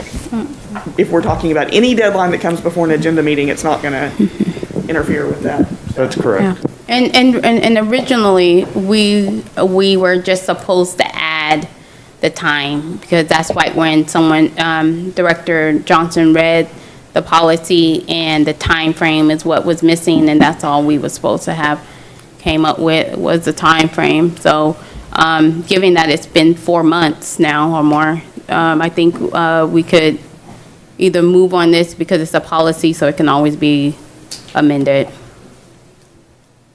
or else we could change it right now and it will be amended. So it's at the will of the board, 5 or more. I Or feel, we could table it. I'd like to amend it to just make it 5 days. Okay. So you need to make the motion. Yeah. Okay, I move that we amend that policy to make it only 5 days. And pass it as amended? Like, go ahead and, would it have to be 2 motions, or is it? Correct. The motion to amend would need to be voted on, and then Okay. vote on the policy as amended. Okay, so- There's another one. Just to go ahead and amend the draft as if we have that in front of us, and then a second motion to pass it as amended? Oh, okay. I'll second that, Ms. Callaway. Okay, prepare yourself to vote. The second, all in favor? Aye. Any opposed? Okay, I'll entertain the second motion to pass the agenda policy that's been As out for amended. 4+ months. Correct. As amended. Second, okay, there we Wait, go. who made the first motion? I did, when I said it, they, Sounded to me like Eric Walker made the motion. okay, so I move that we pass the amended policy, agenda making policy as amended. Okay, any discussion? Prepares to vote. All in favor? Aye. Any opposed? Very good. Okay, so we have the policy now. Very good. It only took 4+ months. All right, so moving on to the next thing. Do you want to go ahead and do the purchasing authority, minority spending first read? This is the first reading, and I know Yep. Mr. Bailey may have something to say about it, as well as Mr. Paradis, the Director of Procurement. This draft was a result of a board request to look at contracts and the level of authority, as well as minority spending goals. And so those are combined into one policy. The top has the purchasing authority levels, as well as the procurement department would provide a monthly report of all the purchases that are processed above that particular amount. And then a 20% minority women business goal, 10 for minority businesses, 10 for women-owned businesses. I think that Mr. Paradis and Mr. Bailey's suggestion. This is a first reading, so it's not up for action, but we can address any questions that you may have at this point. The question, you say 10 and 10? 10 and 10 for a total of 20, yes, sir. For a total of 20. Can that be raised? We have studied this, and Mr. Bailey may want to join me.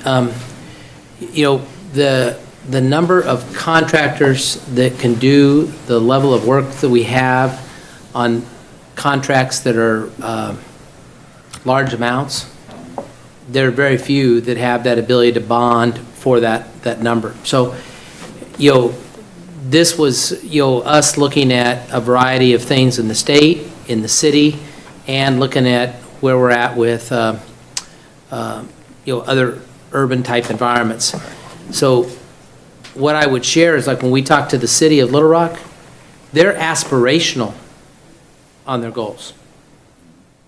So, you know, I think that just signifies the challenge that can be there in terms of trying to fulfill that percentage on minority contracts. Now, you're speaking specifically construction. I'm speaking about a lot of things, yes, sir. Okay. I'm speaking about, and it's the same thing, again, that we're seeing not only here, and here as meaning the city, but then also in other urban environments, and Mr. Bailey may want to add in. Good evening, Board. Yes. Mr. Port pretty much captured it. We've done some research on it. So before we had a 30% goal on the minority and 30% goal on the women business enterprises, which it made a 60%, which when you look at the amount of business and the categories we look at was unattainable. So typically you want a goal that's obtainable for people to really take it serious. We've taken it serious the whole time, but we know we could never attain 60% based on the spending categories, because our major spending categories at that time were transportation, utilities, and things like that, things that you really don't have the autonomy to go out there. But I think with the 20%, it's a realistic goal that we can really shoot for. And you said, can it be changed? Yes, it can be changed. So I would say let's try to get to that point, or we can always aim. We always aiming higher than that, but I think something obtainable based on the research we've seen, that's going to be. Can we go up 5%, 25%? It's going to be a board action on that. It's going to be a board action. The market just doesn't have the data. So when we're talking about data-driven decision and looking at the data, that's kind of what we settle on. So, okay. This is the first reading. This is the first reading. You'll get an email. Yeah. So on this, it is the first read, but the spending limit for the district is kind of high. It's 50,000, and 24,999 is a more reasonable amount to be at, because you could chunk it and be up into, you know, hundred thousands of dollars by doing that. So for myself and due diligence, and in line with the boards our size, some 24,999 is it's pretty common. Some people even go as low as 15 and 10 to make sure that all purchases are coming across the board, because that is one of our chief responsibilities is looking at finances. And so that would be one of my recommendations is to bring it down to $24,999 and not the 50. I would say before you make that decision, look at the amount of contracts and just the normal purchases. So as a board, when we actually approve a budget, so if I approve central budget out there and central had just say $100,000, they want to go buy a smart board or just computers or Chromebooks, and it's going to be $25,000. So that would come before the board for approval. Although we've approved central to have the budget, we've gone through the allocation method. So things like that, depending on the school district size as well. So, and depending on how much time you all want to actually look at that. So based on the policies or the actual autonomy for the schools actually spending, I mean, if we approve the budget at that point, depending on the contracts, if y'all are saying all contracts, it's going to be special meetings quite a bit to really approve. I think I want to jump in right there too. I don't know if it would be special meetings because we could lump it. Like, we don't have to call a special meeting every time something is coming up. We have set meeting dates, and so that will take some planning, of course, right on the school buildings part and the district part to get those to us. But any curriculum program or consultant to the board with the purchase of $50,000. That is just, which I know this is the first read, but this was one of the things that I really wanted the board to pay attention to, because it's one of our pillar responsibilities of just making sure that we're doing our due diligence and overseeing the budget to the best of our ability. So, and then I get the whole size of the district and our budget. We have a nice size budget. I get all that too. And can I use an example? So child nutrition is in one of my areas. So if they run out of, just say, chicken nuggets, they have to go to another vendor. Cisco couldn't provide the chicken nugget. I mean, we got a $10 million operation in child nutrition. All their purchases over $50,000. So if they have to go to another vendor, are they going to wait for board approval for that $25,000? $25,000 is kind of low for the amount of students who have 20-some thousand, 21,000 students. So when we make a purchase, especially if it's a district-wide purchase, I mean, it doesn't take much to hit that threshold. But as a board, I mean, you all could make that call, but as a operation, it's going to hinder us quite a bit, I think. So, and I guess just look at the value added on that, whether $25,000 makes a big difference between that threshold, but it creates quite a bit of bottlenecking downstream. Okay. I guess the thing I would add is, this financial department continues to get accolades, has extreme trust. We have trust within our chief deputy. We've said that over and over and over. I can remember Ms. Nolan saying, I guess we better listen to when Kelsey says what he says. I will remember that, okay?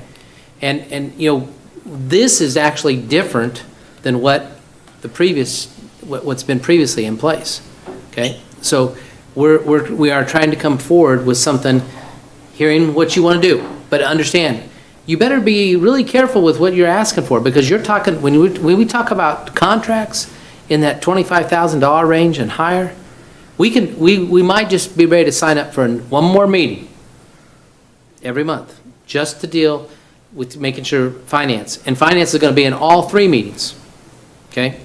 That's the kind of thing that you're talking about as a potential if you go there. And again, I would ask you to, again, it's first reading, weigh the fact of, what's the trust level, what comes out of our audits. We have not had one audit finding with the district of how we handle the resources. So just, today is a starting point. Obviously, this is why it's on a first reading, is it allows you to give some suggestions. Other board members are hearing, in fact, like what Ms. Hatter said, and you all are going to end up having to wrestle with this again in January. But you're hearing from your chief deputy and from your superintendent say, we think we've tried to come up with a really common sense approach on this that meets some of the things you guys have talked about, and also gives all of us the place where we're not spend an overabundance amount of time just on contracts. Okay, Director Nolan, you have something to add? Yes, ma'am. So two thoughts. One, on the minority business part, I would say it would be pretty helpful to get a breakdown of categories. So, you know, and I can't tell you exactly what that would look like, but kind of see where we're excelling at that and where we are not, and potentially could have some growth in those areas, to be able to determine how feasible an increase would be on that. Because, I mean, I don't have any point of reference for feasibility for those things. So it would be helpful to look at that in that way, broken down in different sorts of categories. The point about the spending approval for the board, and this is, y'all, this is an idea. Don't shoot the messenger. I just want to throw it out there. I'm on a couple of other boards for nonprofits and things like that. And at least on one or two of them, there's a mechanism. There's a threshold, no spending above this amount without board approval. But then there's a mechanism for if there is an emergency that, you know, if there's something that can't wait for the board meeting, there's approval by the president, or there's approval by, you know, something like that. So I just, you know, there are ways that we can structure this if we want to, for example, reduce the amount but not keep the district from being able to operate and, you know, have some sort of mechanism in the middle. And then in terms of the bottleneck, well, that addresses it, but also I foresee often that this could end up looking like some of our consent agenda, where we are sent the information, we review it thoroughly, but we don't necessarily have to pull each item out. We could pull out items that may be items that we have concerns about, but the rest of it could be pretty quickly addressed through one vote. And so in terms of how much time, in terms of meeting time, it may work that way, which wouldn't necessarily mean voting on every single contract. So those are just thoughts to move forward with. But I do think I think it is appropriate to move forward with some level of threshold that the board must approve. Director Callaway? Mr. Bailey, I do understand what you're saying. And with the budget that we have for this school district, that would really be unnecessary for us to go back and like, oh, we need $125,000 more for chicken nuggets. I agree with you. I do.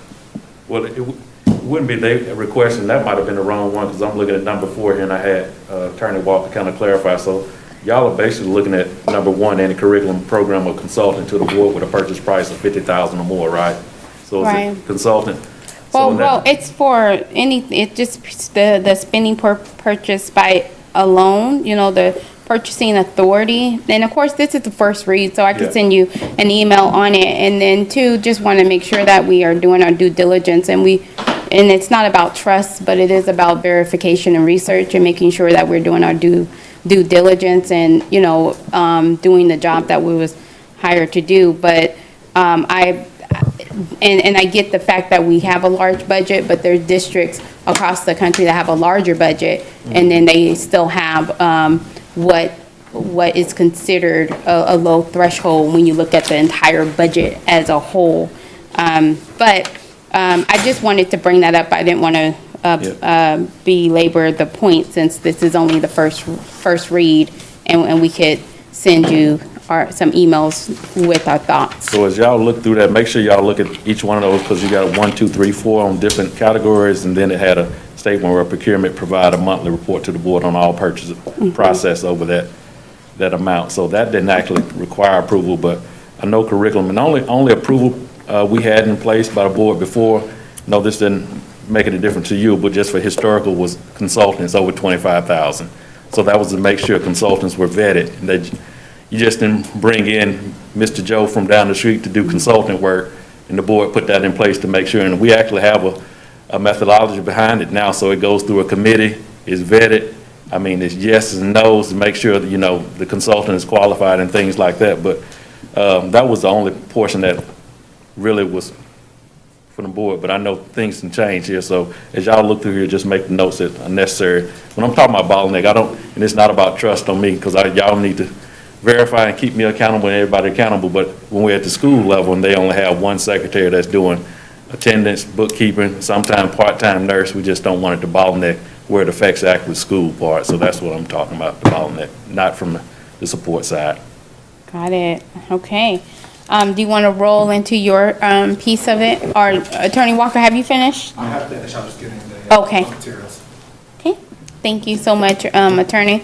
And we're going to go on up to X, which is 10, to Chief Deputy. Can I take my spanking now, Superintendent Ford? Because he reminded me 3 times, I still don't find my file. Mr. Director Greg Adams asked me for a narrative last time. I had that narrative, I pulled it up on here, it's not the right narrative, not the PowerPoint here. So, You probably didn't forgive save me it. this time. It's the holiday season, Mr. Bailey. Mr. Poole, will you forgive me? Next month. Okay, thank you. New year. You can do So it. we'll cover this real quick. I'm gonna share my screen real quick here.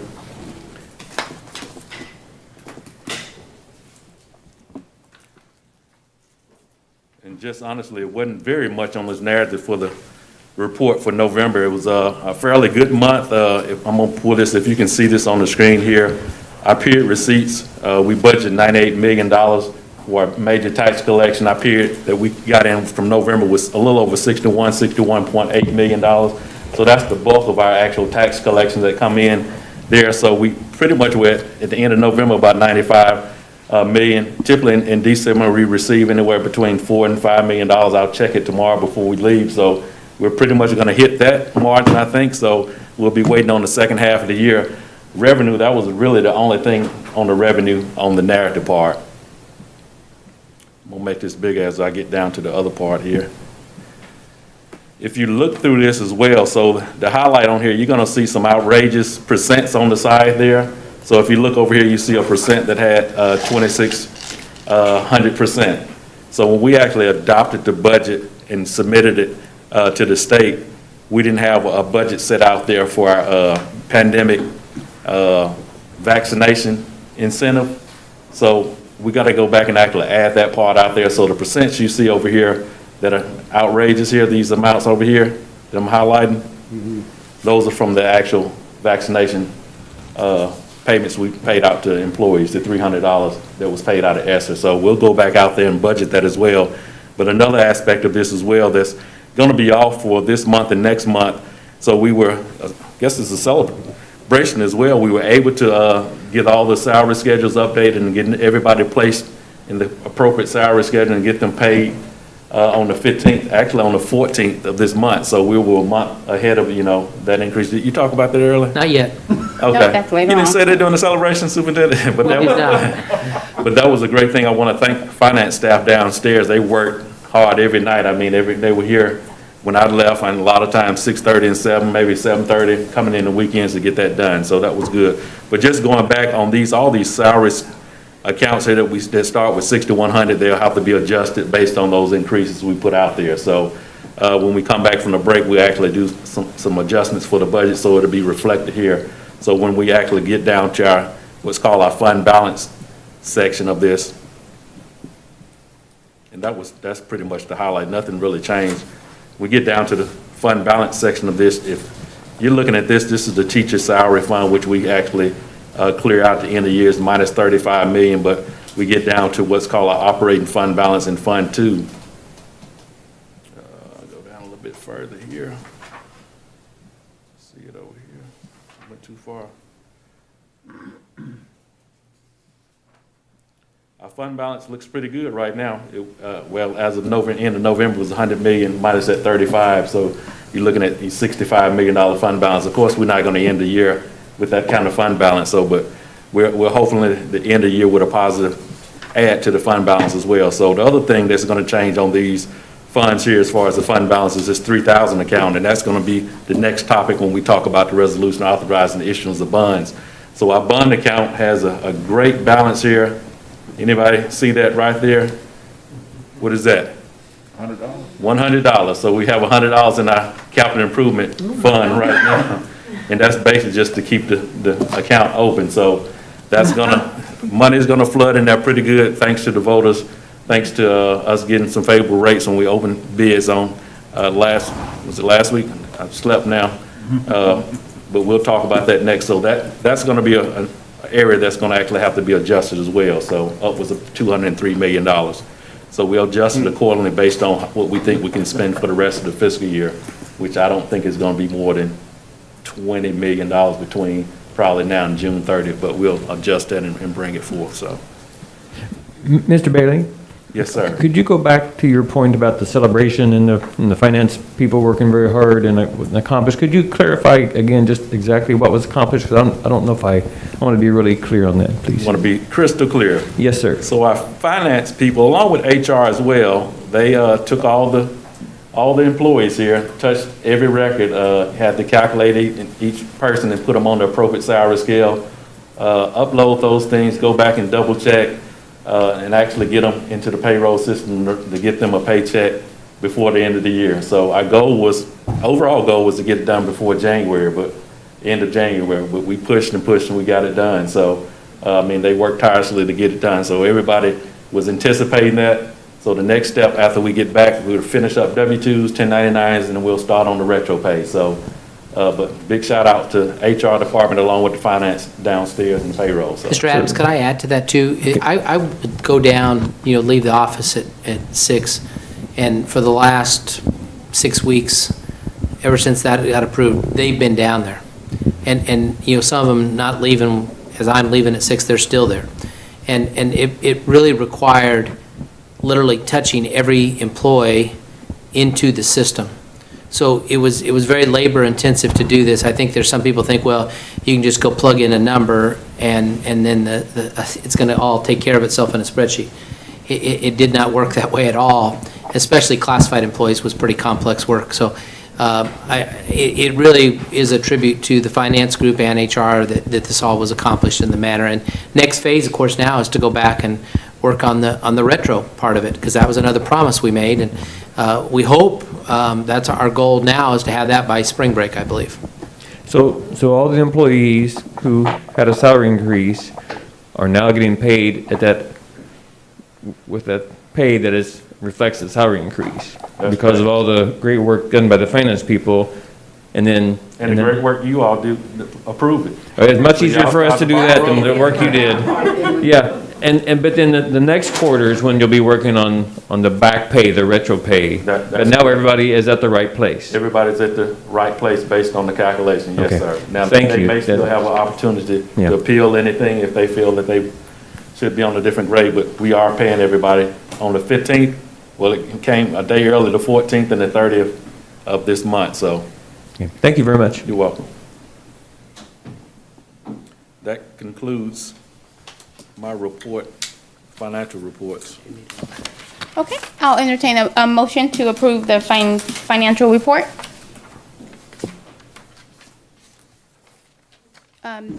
Director Wood? I move that the LRSD School Board approve the November 21 board financial reports as submitted. Okay, any discussion? Prepare to vote. All in favor, signal by saying aye.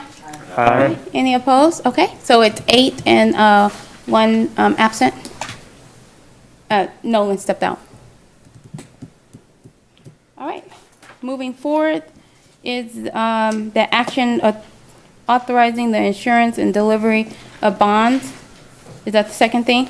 That is correct. The resolution authorizes the issuance and delivery of bonds, and I have Mr. Jack Tromper here with me from Stevens to help present. I'm going to share my screen real quick.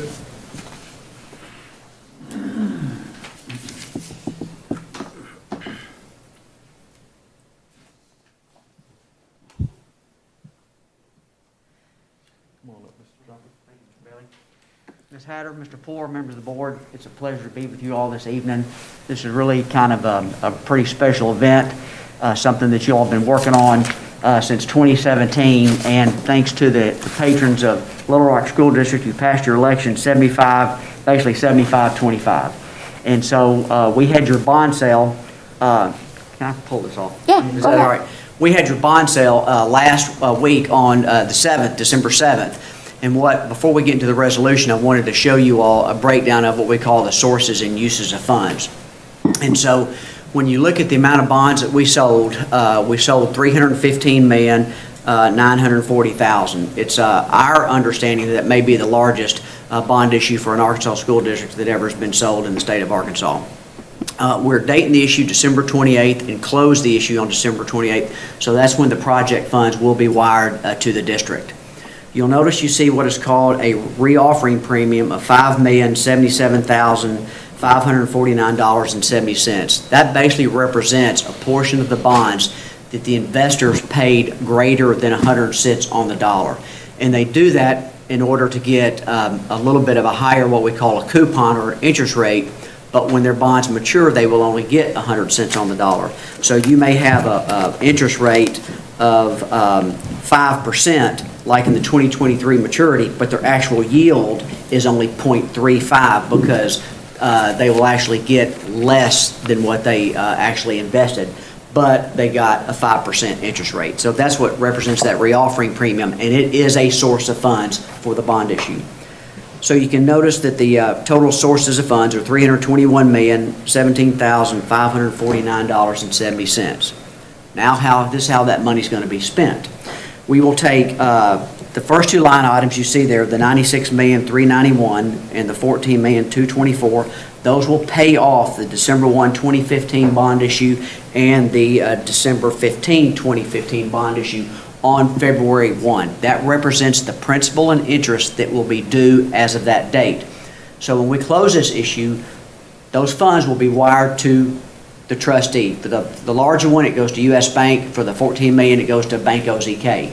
The trustees, they will be your escrow agent, and they will basically invest that money in something like a 30-year treasury bill. So you will get a little bit of interest earned on that money that will be sent back to the district on February 2nd when the bonds are paid off. So we have to get rid of those two issues, which that will take care of that.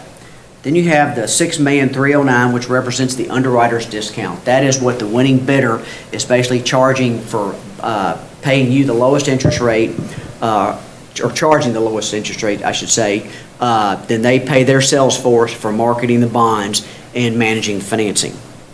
The municipal advisory fee, which is paid to Stevens, of $256,814, that represents basically 80 cents per thousand that was approved in our agreement. Bond counsel, $187,500. Then we have a rating agency fee. So we have gone to the rating agency, and this issue will have basically has a A3 underlying rating and a AA2, what we call enhanced rating. We felt that was important because of the size of this issue and to attract investors. And when you see the resolution, you'll see that we really attracted some very good investment banking firms to bid on your bonds. The winning bidder also, there are several of your maturities that have what we call 2% coupons. They actually insured those issues. That was an expense that they paid for, and that was out of a sure guarantee, and so that takes on another rating of a AA. And then they bought what we call a Kroll rating of a AA plus. So this issue basically has four ratings. It has a S&P AA rating because of the insurance.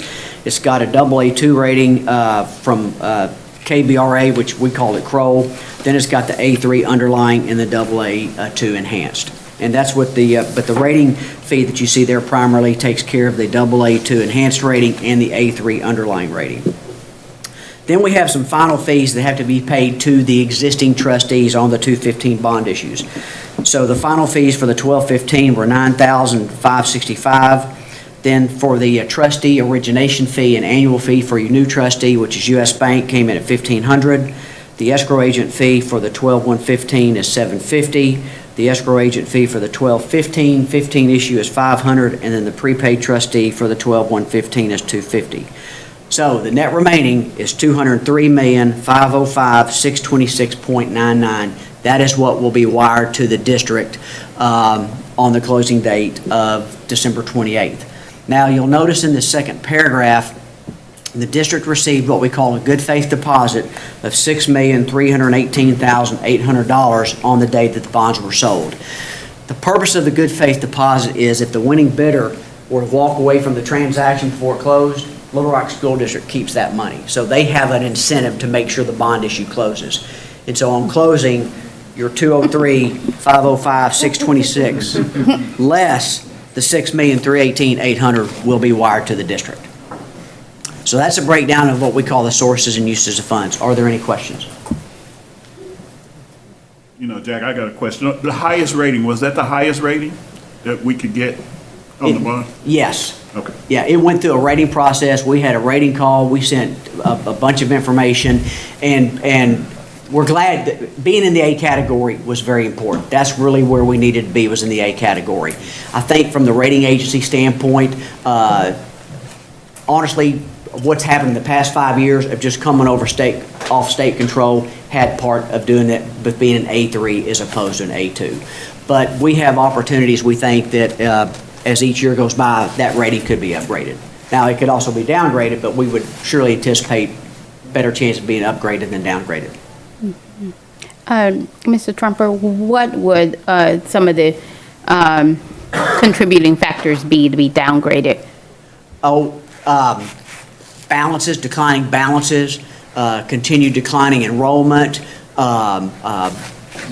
expending more money than revenues, just general financial, your fundamental aspects like that. Okay, thank you. All right. Declining assessment, which we don't anticipate that because that would in fact impact your debt service revenues, but preliminary numbers, you're going to grow again this year too. Got it. Thank you so much. Hey, seeing that. Any other questions on the sources and uses of funds? So the next item, this is the item or the document that does require formal action from the board to proceed forward with the issuance of the 2021A refunding construction bonds. What I'd like to do with this resolution is point out what we believe are the high points of this resolution.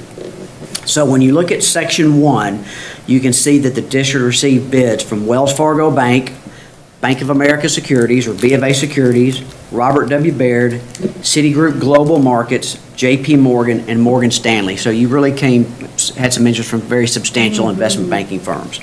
The winning bid, or the lowest interest rate, came in at 2.644, followed by the second bid at a 2.66. So we always kind of look at the what we call the cover bid, which is your second lowest bid, and you can see how close those two are. And so both those firms really wanted these bonds. Then you look at Robert W. Baird was a 274, Citigroup a 276, JP Morgan a 294, and Morgan Stanley a 303. Of course, we like the 26 much better than the 303. But in all our preliminary numbers from what we have used from this process from start to finish, we've always kind of tried to be conservative and used a 3.3% true interest cost. So coming in at 2.6, that really had a great impact on your payment. You can see under paragraph E, Mr. Bailey, if you would scroll down slightly, you can see that Wells Fargo, the purchase price for the bonds are $314,708,227. That basically represents the par amount of the issue of the $315,940 plus that reoffering premium that I mentioned, less that underwriter's discount, which is their fee that I showed you on the sources and uses of funds. If you will go to page, again, U.S. Bank will be your trustee on this issue. You'll make your payments February and August with your first interest payment August 1, 2022. But if you go to page 3, this is how Wells Fargo has remarketed the issue. We have what we call serial maturities, which basically means you have a maturity in every year from 23 out to 2052. And then, of course, the middle column, principal amount, that's the amount of bonds in each maturity. And then the interest rate that you see is the interest rate that the investor that purchases that particular maturity, that's the interest rate that they earn.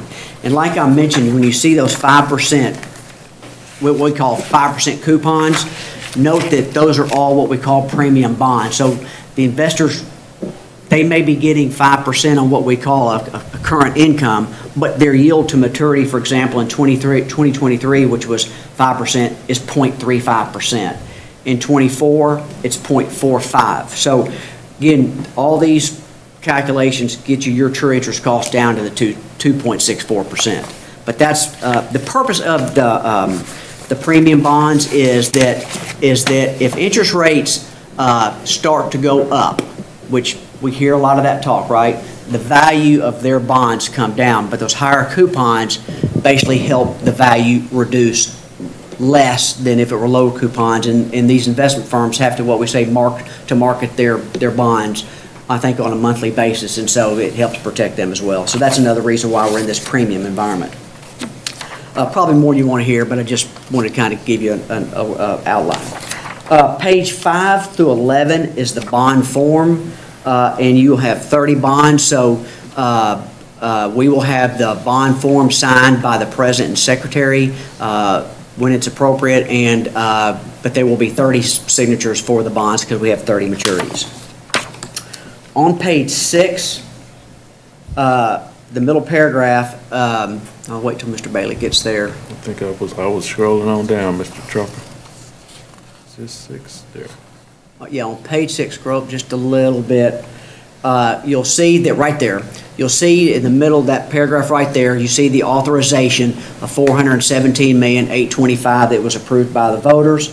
You've issued $315,940,000, so that leaves a balance of authorized bonds of $101,885,000.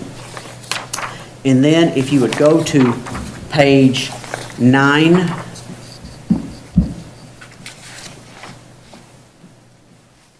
the top of page 9 there that you see statement of insurance, that's basically showing that the maturities 2034 through 2042, because they have 2% coupons, and then in 2044 and 2052, they have all been insured by Assured Guaranty. And what the purpose of a bond insurer is to guarantee the payment of principal and interest to the investor. I honestly really don't have a good reason why they did that. They just felt like they wanted to insure those maturities. It probably helped them with the marketing of the bonds. But that's a cost that they bear, not the Little Rock School District. And then, again, the security behind this issue is, of course, the continuation and the extension of your 12.4 debt service mills. And so those are what we believe, and I believe, are the high points of this resolution. So let me stop and see if there are any questions. I have a question, but it's going to reveal a level of ignorance on my part, so just bear with me here on this one. So my understanding is we only sold some of our, like, we did not go to the full extent of what we could have done at this time. And I understand that and understand why, because we talked about that last time. My question is, when we initially put this proposal out, we talked about it generating roughly $300 million for improvements for our schools. What I'm seeing here looks so good. I'm wondering if once we do the remainder, are we looking at potentially more money being generated for than what we had initially projected, or are we right on track for that $300 million? What's the kind of projection of where we will be when we do that second round? Great question. We know we can get $100 million. Mm-hmm. Depending on how the bids come in, if they come in and they bid less expense or some of their premiums, yes, there's that possibility the net effect could be over $100 million. But we can't issue over the $415 million that have been authorized by the voters. Okay. But just like this issue, when we put this out there, the goal was to net $200 million. But because the bids came in, you got $3.5 million in additional project funds. And so that's always a possibility. Okay. And the other reason, too, just to remind everybody, is you have 3 years to spend the funds. And so that was kind of, I think, the main purpose of going with the phase 1 and then the second series, the B series. Great question. Okay. This is well, that's exciting news. Mm-hmm. It is, yeah, it's very. Really good news for the district. It's exciting, but I think costs are going up. Am I correct? Hopefully, well, I'm gonna Construction let the expert- costs. Yeah, construction costs going up. I thought interest Yeah. costs, I'm not sure where they're trending at this week, but construction costs, I think, are increasing. And Mr. Yarber and the construction folks will come in here shortly, and they can give you the real, but at one time, like 1.5% a month on certain items. Well, from interest rate standpoint, I would hate to stand up here and predict what interest rates are going to do. I think you all may have seen the news that the Fed came out and said they may be setting themselves up to have 3 rate hikes next year. But the funny thing about it is today, the 10-year Treasury, which is our benchmark, yields went down. And so we're still hanging around the 1.4%, whereas, 3, 5, 6 weeks ago, we got up as high as 1.6. So So hopefully rates will stay in these, levels. But what we'll do is, we send the district a report on a weekly basis, giving Mr. Poore and Mr. Bailey an idea what interest rates are doing, and if we see something really going crazy, of course, we'll visit. You bet. Great question. So if you all approve this resolution, there'd be some signatures needed after the meeting, so you would need signatures of. Yes, and my understanding is at the end of the meeting, you all may be reorganizing, but the current Ms. Nolan, Ms. Hatter, Mr. Poore will need your all signatures on these documents. So even if officers change at the end, you all will be the officers on approving the resolution, so you will sign the bond documents. Thank you. And then on the 28th, the money will be wired to the district. The 28th of December? Yes, ma'am. Okay. And that will be the 203? Yes, ma'am. Okay. Minus the 6 Minus the 6 million we've Yeah, already. less than 6 that you've already got. Okay. That's it. I thought it had $100 in it. It does. We haven't gotten the money yet. I've been reminding people we hadn't closed this deal out yet, so we're trying to spend it before we get the money. I am happy to make a motion if that's where we are now, or y'all. I move that the LRSD School Board approve the resolution authorizing the issuance and delivery of bonds. Second. Any discussion? Okay, prepare yourselves to vote. All in favor, signal by saying aye. Aye. Any opposed? Okay, 9-0. Well, again, congratulations to you all, Little Rock School District, and on behalf of myself and Leanne and Stevens, thank you so much for the opportunity to work with you all. Thank you very much. Thank you. Good morning, Mr. Trumper, because that worked so well last time, and it led to a lot of success. Okay.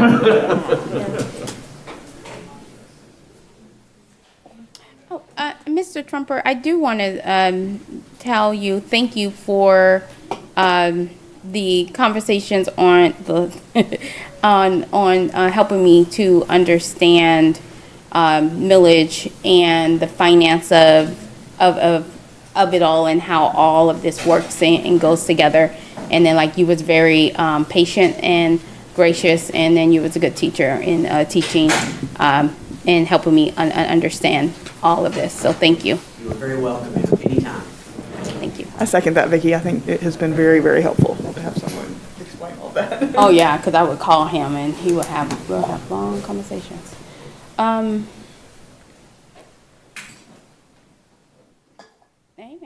So we have had a team come through the doors, and your presence is felt. Hello, Mr. Yarberry. Good evening. Got my crew with me. I see. Like the stormtroopers. Okay. Amen. Okay, so we're on GMP addendum K8. So that makes sense on why your team's with us. You have the floor, sir. All right. Chief Deputy. Good evening again. Want to introduce a few people here. So to my right here is our Maintenance and Operations Director, Mr. Kevin Yarberry. This is an exciting time for us. We've been waiting on this moment for a while to break ground. Mr. Poore, are you excited? Amen. We talked about it, so it's now time for the rubber to hit the road now. So with us, we have some representatives from Cromwell Architects. I'm going to let you read it, so I'm going to let Kevin, I'm going to do a little driving here on this PowerPoint when we get ready. Okay, so we've Can you take down your mic? I can't hear you and you're muzzled. So with us this evening, we have representatives from Cromwell Architects and Engineers, as well as Clark Conrail Joint Venture General Contracts. So with Cromwell, we've got Chris East, we've got Amber Reed, we've got Eric Fritchie, and we've got Ben Harder. With Clark Conrail, we have Danny Bennett, we have Michael Smith, and we've got Jacob Earls.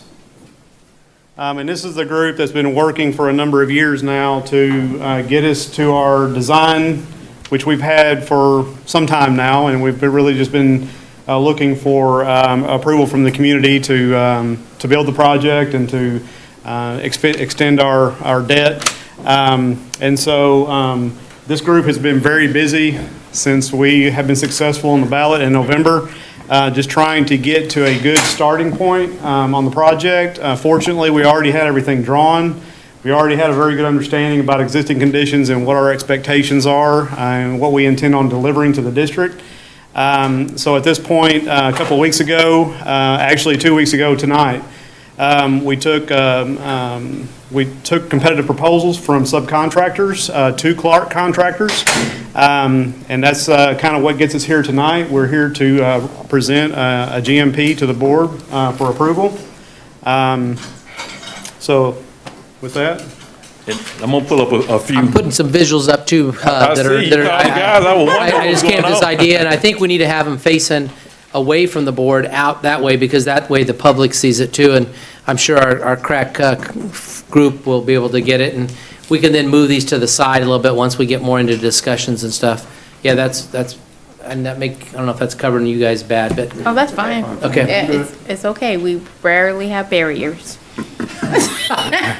We're easily accessible. Okay, go ahead. So the big part, we've been looking for this guaranteed maximum price on the project. So with that, it gives us a starting point. So we went back, we actually did a RFQ, I believe it was in 2016, 17, to actually identify architects along with construction management.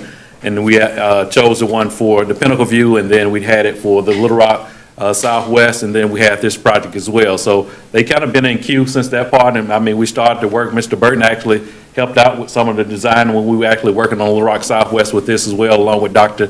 Sadie Mitchell and a lot of other groups from programming. So, I mean, it was in students as well, so it was a big deal. So it's an exciting time to get to this point. Not as exciting about, you know, the pandemic hitting and prices going up, but you just have to live and do what you have to do at this point. So based on this, we'll scroll down and kind of show you this, and you can ask questions throughout. We got the experts back there. I'm just going to do a little bit of driving here. And if Kevin, you want to hit in any of these parts here, but this is basically what we're looking at as far as our GMP is $87,188,993.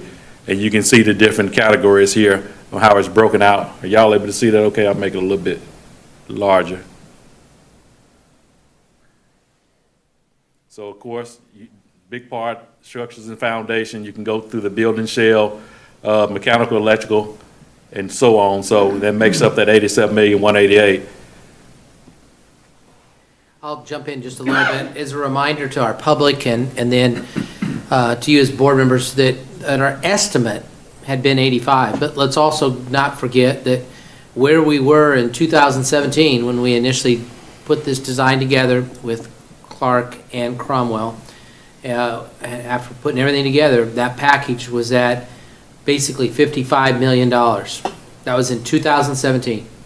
Okay, now we're at December of 2021, and we've gone up to the 87 million. So it's above the estimate, okay, but it also is a sign of where things are in the world, you know, in terms of the inflation on these materials. It also is a reflection of labor cost.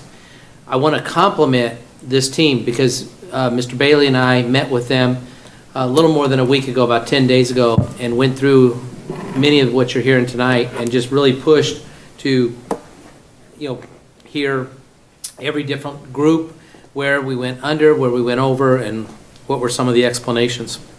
So they've been very, very intentional. As you give consideration to what is now going to go into a little more depth of some of the areas, please understand that these bids are only good until January 1. On January 1, the bids are no longer valid, meaning that if we don't take action tonight, which is your call, but if you don't take action, then we would really have to go back out or have another board meeting before January 1. But the bids are what they are. If you go back out later, there's an extreme possibility that you could actually even be paying more for this project right now. I hope that our construction cost and our that work labor type things would go down a year from now when we come back with some of the other projects. Can't guarantee that, but where we're at today is where we're at. So I know we're going to go into some of the categories, but I wanted to frame that up a little bit for everybody. and if I may too, Mr. Poor, you know, the last two large projects that we've executed, being Pinnacle View and Little Rock Southwest, I know Mr. Poor has boasted about ahead of schedule and under budget. And that didn't come without some effort and really having the right team on the project, whether that be the Little Rock School District team, but also the teams that help us with the construction and with the design and keep that moving like it needs to. So obviously right now, having any type of control over cost is really something difficult to get a grasp on. But we do feel good about the team that we have on the project, and we do intend on every day driving and striving to deliver the project ahead of schedule and under budget. The other thing is, if we approve this tonight, it then locks in, unless we do a change of some sort that causes the contractor and the architect to have to deal with it, it locks us in, okay, into what we're going to pay for this project. Anything to add on that? No, I think that's the key, right? Because we always assume, regardless of the special set of circumstances that we're in right now, we always assume that costs go up after January 1. There's a myriad of manufacturers that impose price increases on specifically things that are raw material type things. So, you know, if you add on to everything else that we're challenged with right now, it just really, we really run the risk of that being much more than what we are used to. So we're just, we feel like that we've really worked hard to get down to what we believe is a good number, and I think everybody that's been involved in the process has a real good feeling about that number. So. Maybe one final comment, I think it's starting to show up with what you got on these bid tabs is, I think you'll look and you'll see that there's really quality firms that have bid to do this work. And so I'll turn it back over to Mr. Bailey and Mr. Yardberry to share that now. Can I ask a quick question about the bids? I just have, so being vaguely familiar with how bids work, seeing on abatement, there is such a huge disparity between some of the bids. Can you just very briefly explain that? Because that's not what I would normally expect. A lot of these other categories, you have bids that are similar, but there's a big difference between the lowest bid there. We're going to ask Mr. Earls to speak to some of the specific information related to this document. That's fine, thank you. Yeah, definitely. Thank you all for letting me be here tonight and walk through this and hopefully answer whatever questions you got and make you feel comfortable about it. To specifically answer your question about abatement, we've got four, like Mr. Poor said, quality contractors that submitted proposals for the abatement on this project. To best answer the question about the gap in the bids, it's a simple fact of workload. Snyder and Snyder and Navholtz Environmental didn't, they weren't as much a part of the pre-con, pre-bid work that we did. So, you know, environmental protection, EPA, and Gherkin actually were involved in a lot of the pre-con, going out, looking at the existing school and seeing what's there, and seeing, so there's less risk involved for them whenever they go to put these proposals together. And I'm gonna scroll down as well, so it's not necessarily that they always took the lowest bid, because a successful bid had to complete the whole scope. So you may have a bidder, I mean, this is in any circumstances, so if they came in and actually bidded on this room replacing the carpet, but they didn't look behind the desk and see additional carpet out there, you know, that bid is gonna go up a little bit more. But they're the ones that do the due diligence to make sure if we got a low bid, that it included the whole scope of everything that's expected in here. So as we scroll through, and you all have this as well, so for the most part, you're gonna see the low bid unless it's some note on the side here. I tried to note anything that has an incomplete scope, and that's simply whenever I'm calling the subcontractor the low bidder, it may not, you know, we may have questions about it and call them and they say, man, I missed that completely, I can't. And so. Here's the example on the screen as well, on number 14, structural steel erection here. So the low bid was 1.25 million, but apparently they didn't include everything in the scope of the work, so it went to the next one. We want to be successful and stick to that 87 number throughout the end, and just discussion with Mr. Yarberry and Kelsey and everybody. We want to make the wisest decision with the school district's funds throughout the project. Jacob did pretty good. He said we want to stick to it. Now we will stick to it. Yeah. And Kevin gonna make sure, because I'm on Kevin, so. Just messing with you, And the but way I'm we do serious. that is by signing up quality subcontractors. We really do have a great list of subcontractors here. We're excited about them. I think we're definitely signing up some guys that can make us successful. But if you look through the bid pack, you can see that most categories had multiple bids out there, so I think it was a good offering. And we got the numbers back we have here, so. Any questions? I do want, since they've waited here, I do just want to give Cromwell, I don't know if you're going to be the rep from Conrail, and we have to, y'all want to just say, just briefly, introduce yourself and about the project. It's a big project here, so I want to give them an opportunity as well. So, and all the CM that we actually chose at that time, they had to have some kind of minority women business participation. So the top 3 had them, and this is one of the ones as well. So you all can talk about it. Come on up here. Talk about it. I want you to, so yeah.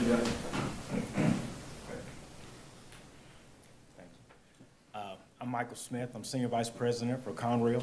I want to thank you for the opportunity. And, you know, Danny and I, we go back a long way.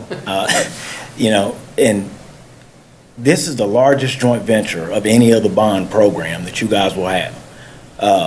You know, when we started the negotiations, it was not about what the city of Little Rock's goal was.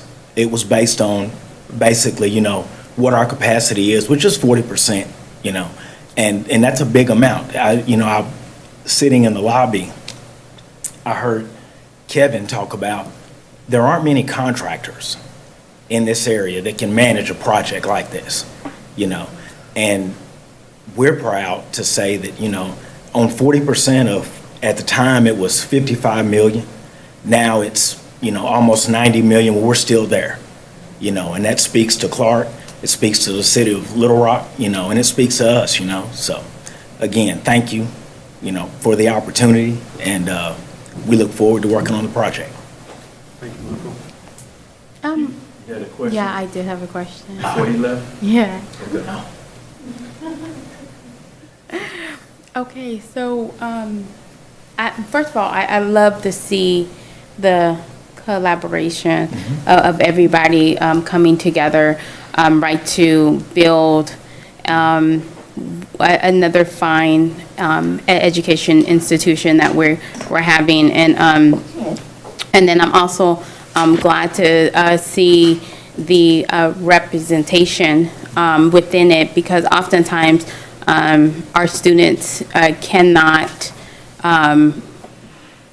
begin to dream until they see like a diverse population of people working on not only just at the construction sites, but the general outside of the general contractors, but the architects and the builders and the people behind the scenes and right in the offices making the calls, and then then my hope is that we will be able to get you guys a part of our Forward NGL, right, as we are moving forward in that and being partners. But truly, I just wanted to say thank you guys for coming together and putting together a very attractive bid, and then moving forward, right, to employ our Little Rock School District families and community members right at the site. So thank you guys for that. I truly appreciate it. Thank you. And I also want to get an opportunity for Chris East as well from Cromwell. Yes. Right. Well, he's worked on it the longest, probably. probably so. I think since 2016 is when we started this. So yes, Chris East, principal and architect at Cromwell Architects Engineers. And as Kelsey said, we've been working on this quite some time, but I think it's been great because we've really got to know Little Rock School District so well. Been able to work with Kevin for almost 10 years now, so I think being able to really understand the way that the district works, and now really see the board come back together to have the experience of being able to start this process and start this construction is really exciting for us. We really do have a great team that couldn't be happier that was able to work on this, and the sort of people that we've worked on the project along with you all. So Mr. Burton, Dr. Mitchell, gosh, I can probably go on and on. Some of the students as well. So we're very excited about this project. We are ready to get going and get the kids in here, because I think it's really going to be a great facility for them. And I'll plug, my son is also a proud student of LRSD, and hopefully one day we'll get a chance to go to school here. Thank you. Mr. East has also invested himself in Fort NGL and been a part of some of the planning meetings when Ms. Hatter was a part of it before being a board member. So we appreciate his involvement in that. And I'll take a point of privilege too, just to kind of compliment, I think we do things right in Little Rock. There are districts that go with one architect. That's it. There are districts that go with mainly one contractor, and that's it. And we have not done that. We have been thoughtful about, utilizing that there's multiple talents. And we just need to have the right expectations, and we need to have the right design group. And the design group really is bringing all the entities together, which is really a tribute of Mr. Yarberry and Mr. Bailey as well, of how we bring those people together to come up with a building like Southwest, to come up with a building like Pinnacle View, and have it be places that are the best, not just in the state, but in like a 5 or 6 state region, maybe one of the best in the country. And we intend to do the same thing for what will become McClellan, the new McClellan K-8. And, this is exciting, and the folks that are in the room from these 3 different organizations, we've got a good group, and we've already got a plan. And when does this, if they vote on this, what happens next? When do we move something, tear something up, dig, build? What are we going to do? Officially, January 3rd. And will that be in the morning, or would that be in the Well, the reason I'm asking, I don't know, pretty ambitious here. But the reason I'm asking is because we want to do a moving from the past into a brand new future at the right at our old campus at McClellan. And so there's a lot of people involved and interested in doing that, from City Director Antoine to Kimberly Lee to Portia Casey, and so we wanted to do it right before the demolition. So if you guys did it in the afternoon, then maybe in the morning we could do that, or whatever the case may be, and the building come down. We appreciate that passion, and I hope you understand too that we've got Ms. Smith is just really, perfect at helping us create that. And so her and I really haven't had the time with everything going on the last week to talk about that, but appreciate the, push by Ms. Hatter and other community members. I get a text or email almost every day from somebody from McClellan wanting something. And or wanting to go in or whatever. But so I think this is an excellent idea, and we'll do it.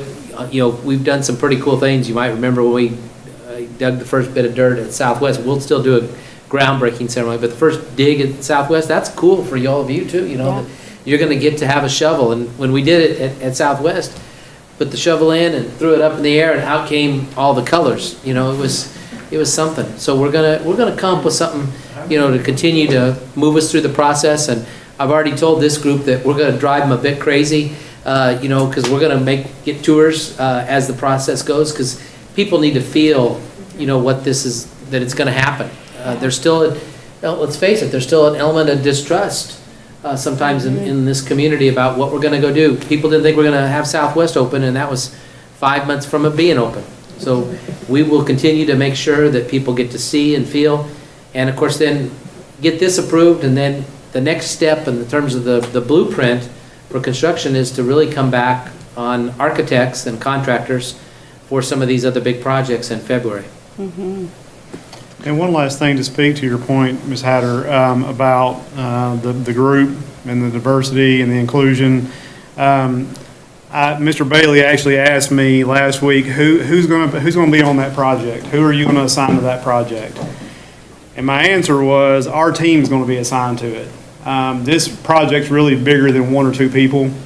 And frankly, I don't think it would be an appropriate step to assume that one or two people could wrap their arms around it. So with that said, we are attacking this, even out of my office. I will have a number of people that are directly involved in the project and will be on site day in and day out. So along with that and the full complement of professionals that we've got standing behind us, I think that we've got a good group, and we have high expectations. That sounds good. Mr. Yarborough, he gonna be on site every day, just wait. That's right. No cutting corners. Thanks for trying to delegate. Madam Chair, could I say just a couple of things real quickly with all? And make a motion if that's the answer. Oh, sure. I'll be happy to do that.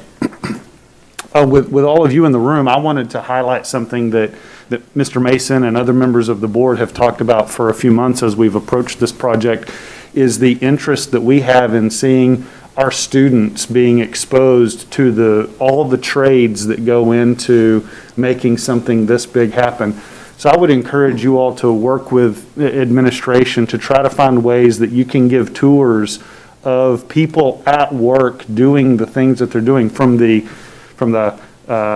collegiate educated projects that are in here to the trade roles that go into building this, and showing the value and the opportunity that every student has to be a part of making something this big happen. And then just secondly, I hope that you'll all inspire your employees and your contractors and whatever about just how big of an impact a project like this is on the community. That this isn't just building a really cool, really beautiful building, but it's literally changing lives. And if any one of your contractors or employees ever question that, just have them go take a look at some of the conditions of the schools that this place is going to rescue kids out of. And so I thank you all for a beautiful design and your commitment to this, hanging around for 4, 5, 6 years and being patient until we get here. But this is a big deal for our city, and more importantly, a really big deal for thousands of kids that'll walk these halls. So thank you all very much. And having said that, if nobody else. Does anybody else have any thoughts or comments? I will after the motion when we get to discussion. Okay, go ahead. Sure. I move that the LRSD School Board approve the guaranteed maximum price amendment for the K-8 McClellan project. I second the motion. Okay, opened up for discussion. No, Director Nolan? Okay, so I had two notes. One of them is very similar to what Mr. Wood just said. And I specifically had, at Metro, we have a construction program, we have welding. I know that is not within the normal scope of what you all do, is have students come out and, but I would really love to see our students in those programs be able to visit these sites and actually, see what's going on at certain points. If we're getting to go on tours, I hope that some of the students who are in these programs get to go as well. So the other thought I had, and this is, I want to be very clear, I'm going to vote in favor of this. I want to move forward with it. I'm very excited. We have promised this, and I think a delay would be a mistake right now. But I also want to be very clear that we have gone from 55 to 85 to now 87, and we are locking in, and I'm not going any higher, so I just want to be, upfront with everybody who's in the room about where we are on that price. So I'm going to vote yes, but this is where we are. This is the ceiling, okay? And so I want to be exceptionally clear about that from the board so that you all know kind of where we stand. Ms. Nolan, if I may, I'd like to address your first comment about exposing students to the building during the process. And Mr. Wood, so we have, it's kind of evolved for us for the larger projects that we've been doing, and we started that process at Pinnacle View. It was a little challenging because that project was in such, we were really hasty in trying to get that building open in a very short period of time, and we were kind of under the gun on that one. But as we moved into Little Rock Southwest, our architects actually helped us plan a route through the building. It was a predetermined route so that regardless of who was doing the tour, whether it was the architects, the contractor, the school district, we all knew what that predetermined route was. So when we were able to plan for those groups to come through, we would make sure that the areas were safe. We would have some of them taped off, and we would always have folks trying to assist and handle the group so that there were never any unsafe conditions. Now, with that said, we would prefer that the project be to a certain phase before we start that process, just because it makes the environment much safer that way. But certainly, we've already talked about it as a group. We've already started our weekly project meetings. We started those a few months ago. So we've already had that discussion, and I think we've already kind of set that expectation. Let me give you one other example, too. We've actually taken materials out of McClellan to bring into our construction class, just so they have additional materials, too. So, we're working on that. And, keep in mind, I'll put one more plug in that I throw a bomb, is we have, remember, a trailer for our construction class that could be moved out onto that campus at some point, just to be able to be a part of some things, too. That's cool. One comment as well, I don't want the listening and watching public to think we're making just rash decisions about the amount. So when we quoted the 55 million and 85 million, those weren't actually qualified bids out there. So this is actually, when you actually bid out those are estimates based on the market. So if we got bids back, even when we said 55, it might have come up at $60 million, but we truly don't know. But I understand what you're saying there, but I don't want them to think that we actually went out for bids at 55 and 85 million, and now it's 87. So this is the first time we actually bid it out, because we didn't have money before to do the work, so. Understood. Yeah. Thank you, Deputy, for clearing that up, because we didn't want that misperception to be out there because the bid wasn't official. Okay, is there any other thoughts or comments? Just one comment related to kind of what our meeting yesterday, because I know publicly the community has a lot of pushback and a lot of negative opinions of K-8s, and everyone, of course, knows my daughter goes to a K-8, so I'm totally biased. But, one of the things Ms. Ruffin said last night was about how teachers and staff can look at a student and know when they're having an off day. That's one of the great things about a K-8. As kids go into that middle school developmentally, there's lots of things going on, puberty, hormones, they're moving away from their parents into their peer group. So those middle school teachers have seen those kids from kindergarten grow up. They know, hey, why is Johnny not hanging out with Billy and Tom? They notice those little things, and they know their parents. Even if they don't know them intimately, they've seen them around. And I think that's a huge benefit to those K-8 campuses. And it's not kindergartners and 8th graders sharing a bathroom. Like, this is a beautiful campus. My daughter is going to be totally jealous she doesn't get to go there. It's gorgeous. And I think that's a wonderful thing for those kids. Mm-hmm. All right. Prepare yourselves to vote. All in favor, please signal by saying aye. Aye. Any opposed? Okay. Your motion carries. Thank you guys so much. Thank you so much. This will be the first time, too, for all 9 of you to have your name on a building once we have, that you voted to, have this move forward. That's gonna be kind of a cool deal. Speaking of yesterday, maybe we can get students to do the demolition. No, I'm just thinking. Take out some of that aggression. Take it out. Get some of that energy out. Put them on a Just bulldozer. a little bit. COVID-19. Yeah. Actually breaking glass is one of the most therapeutic ways to get rid of anger. Wow. Ripping paper is number 2. Is that right? Interesting. You need a social worker. I learned a whole lot. I know, that's right. I don't know. God. That's what Breaking they glass? have this. Yeah. Harvard did a study, breaking glass. Wow. Breaking glass. Just don't throw it at people. All right. I'll give you a minute or two to get to the next thing. Thank you, ma'am.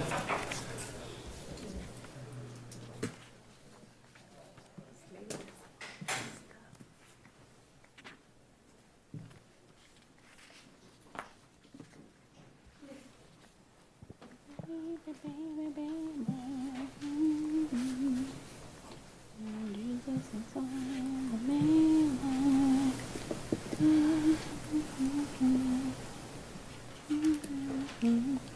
right.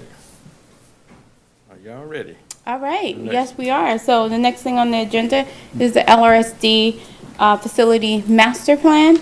And we have Chief Deputy Bailey and Mr. Yarberry, who will present that to us. And Mr. Yarberry, Mr. Bailey. Gotta make sure I got the right document here. Okay. You want to chime in? So this is something we talked about, I believe, on last month as well. So it's coming back before you, not for any action, but to actually allow for public comment or make any suggestion, well, public comment basically. So it's required by the department to actually have a period of public comment and then January actually vote upon it. But it's broken out by these different areas here, and I think I got the right file up here. But it's going to give a building list, then we get into what the projected enrollment, not our enrollment, is based on a calculation that's generated from the department. Hopefully we can beat that, and then we have a narrative in these pieces here, so we can kind of jump in it. Kevin, do you want to say anything specifically? And this is basically a six-year plan, so this plan is to ensure that we're keeping all our buildings warm, safe, and dry, and doing the necessary preventative maintenance. So it's not something saying that we're going out and building 3 new schools a year and things like that, but it's maintaining the facilities we currently have, so. That's correct, and it's really in conjunction with our work order system that's mandated also by the state. This is an exercise that they require us to conduct every 2 years. They're asking us to project our planned, committed, and completed projects through 3 bienniums. So this is a year that we have to submit to the state. All of these documents are due to be uploaded on the web tool and are due to the state by February 1. So we're kind of on a track at this point to discuss, review, offer comment, and then come back as an action item next month so that we can submit before February 1. So if you look at the screen right now, pretty much every school is displayed here. Is going to tell the grades it serve, of course, the enrollment based on that time, how many permanent buildings, if it has any temporary buildings or portables out there, the gross square foot and whether it's utilized or not. So, and this is the list that goes on if we have any vacant buildings that aren't utilized or they're utilized for a different purpose at this point, so. Mr. Bailey, can you share, or Mr. Yarberry, about the additional value at the far right column, building value, because those give percentages, I'm gonna just scroll so that down. they're aware of I'm it. gonna go back down up to Central rather. So when you look at, if you go into the right, you're gonna see a minus 80.84%. That's the actual depreciated value. So Central is beyond its useful life. So a useful life of a building is 50 years. I think they have 50 on here, right? So for our IRS purposes, typically 50 years. Central is more than 50 years old, although it's still a functional building, but just on a depreciated life schedule is beyond. So. That's what that negative number, that's what that represents. So as we start making different renovations, you do a major renovation in the building, it can set some of that back, but the overall structure of that building is still going to be dated for the period it was built. So you have some of these other ones that still say 58% or 5% and different 70% or minus 70%. So is that what you were referring to? Okay. Is that based on appraisal value or just age? Based on age? Yeah. It's just a depreciated value. Yeah. So they typically say that the typical life of a school, I guess, is 50 years, or a building is 50 years. That's depreciated. So. Unless you do some major renovation. If you had a fire or something, you had to rebuild a school, something like that, it could reset that. I'm gonna try to scroll through here real quick to the next section here, to enrollment. And this is like 93 pages, so take the next month and over Christmas break and just check it out. It's gonna give you some nice reading and pleasure. But the enrollment here is based on, they take our cycle 2 data and they trend it out. So this is not our enrollment projection. This is based on the trend they see. We typically have beat the trend that's out there. Hopefully we can get some students back and beat the one that they're projecting, outwards of 20,000 30 to 31, so, and you all can kind of see that, and it's broken out by grade level. Of course, it doesn't include any pre-K students, but it's K through 12, which is our funded grades for state funding. So, Mr. Bailey, I understand you're saying that we have beat the state's projections and that we hope to do that in the future, and I agree. But is this, the state is projecting us to decline pretty significantly over the next 10 years? Is that, I mean, that's surprising to me, so I guess I'm wondering the origin of those projections. So the calculation comes from the Arkansas Department of Facilities and Transportation.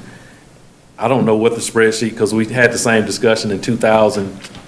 What year we do the master facility plan with Fannie Howe in 2014, and we had the same thing. So it wasn't anything we could really do to change the number. So, but that's just a projection they're using for facilities. So if they're looking at funding different facility projects and different things, they're looking at these trends here. This is not DESE trending it, but it is it's another division. So.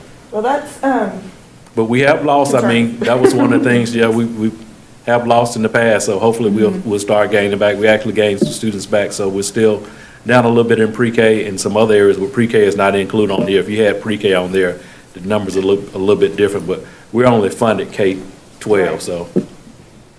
right, okay. So it's nothing we really can change on this spreadsheet unless we really, I guess we could go through and try to petition, but it's based on their trend that they put in their actual database.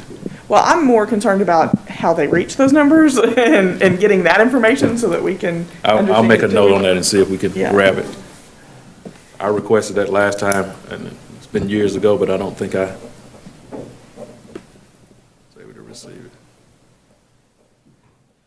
it. But just scrolling through, like I said, it's quite a bit. So you have a narrative portion here. It kind of goes over everything. I don't know if you want to chime in any other aspects of it. Yeah, but I'm gonna really just go to the end so you can see some of these projects. I do want to cover this. So we have a lot of older buildings, you know, a lot of them weren't built with ADA standards we have today, so we do have some deficiencies there. So when we do major modifications, we have to address those items out there, but we don't have to go back and retrofit now. Unless we have a special situation where a school needs a ramp and things like that, we'll go do that, but actually widening hallways and stuff like that, you probably won't see it. So as we go and do these major projects, we'll address some of those ADA deficiencies we have. When we do renovate space, we are required to meet ADA standards. So in the spaces that we do renovate, we do provide the necessary measurements and equipment and access. I'm going to show you this real quick to the bottom.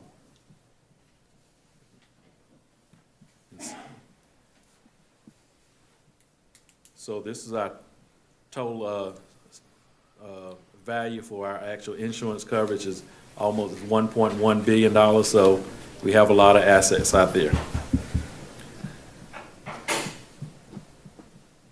But no action is being taken tonight, so as you get a chance, if you have any questions, please review over it. We have everything from the custodial cleaning schedule to the projects at the end that we actually have planned and committed, which I'm going to try to scroll up from the bottom. It's a lot of documents here. I apologize that we have so many out there, but it's just this compliance piece. So as you look at things like this, you'll see the ones we have planned. You know we are doing fresh air units at 9 our location that was funded through ESSER, so we put those things in here as well. So any other projects we actually have planned or committed, they're actually listed here. So as you scroll through the different sites. One thing I might add as far as our project lists are concerned, that is a working document. So what we upload and are due to submit to the state by February 1 can and probably will change based on the list of projects that we decide to execute. So right now, the ones that we have on the list are projects that were probably already previously on the master plan. There probably are a few that had been added. But I just want to make sure I was clear that document can be amended on a fairly regular basis. So it will change. So a question about Booker. You got Booker up there, right? So these are the actual planned projects. This is one of the not ESSER, but this is actually going to be part of the new bond funds. Okay. So this is security cameras at all the elementary side. So, I mean, you're going to have pretty much every. I was going to ask the question about. If anything changes. Okay, yeah. And since we don't, we own the building or we don't own the building? We own the building, we own the improvement we don't own the land at Booker. Don't own the land, okay. But we do own all the improvements. So would so if there's a change, would those improvements still happen? Probably not, depending on how quick the change is. So things like if we were doing something at Cloverdale, well, I'll just use McClellan. When we were talking about building the high school at Southwest, we had started the process, but we knew it was going to be a 2 or 3 year period. McClellan actually still needed a roof and needed some other things. We couldn't let it leak in there, so we replaced the roof. But things like that, if we see Cloverdale, we know Cloverdale is going to be a process to get them out at that point to the new facility. So we'll address things that need to be addressed. But if you're going to consolidate or close the school, in 6 months,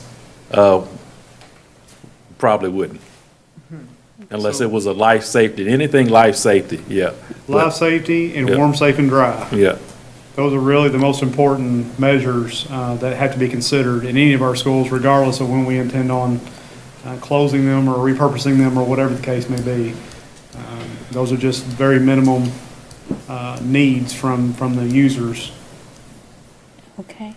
And did I hear you correctly when you said that this will come back before the board for action? Is that in Next. January, February? January. Okay. So this is the action part on here. You have a resolution, basically have 3 parts here, which is attached to. So if all is well, making the necessary, having any public comments and making the necessary changes in January, hopefully we can get this resolution passed and we get it uploaded and meet that February deadline. Okay. And that is a deadline. February 1 is a deadline to have it submitted. Got it. And I think I've been up here before you all too long now, right? Well, I thought maybe 8:30, but we'll see. Thank you guys so Thank much. you. Appreciate you. Yep. All right.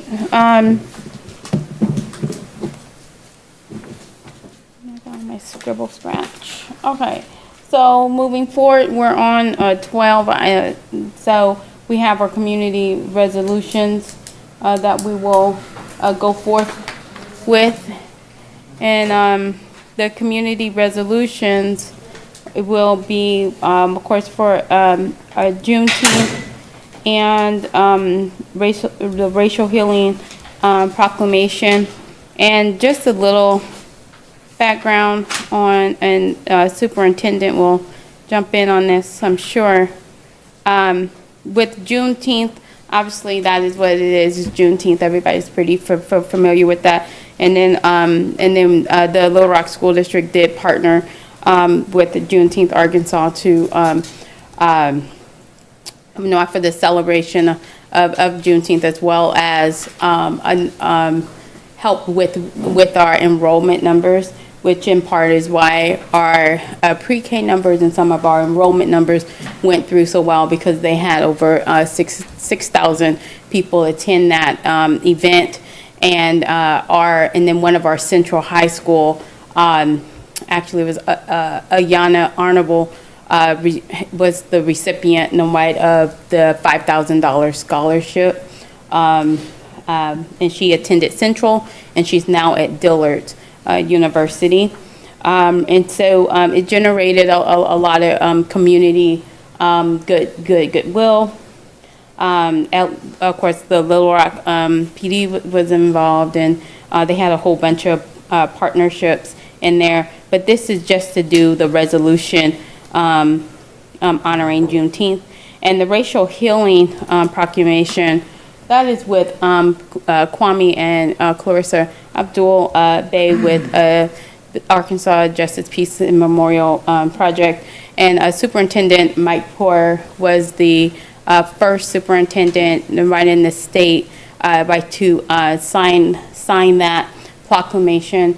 And so that continued, and then I signed it last year from that standpoint. So that's pretty much an overview and that's the votes of that. And Superintendent, do you have anything to add to that?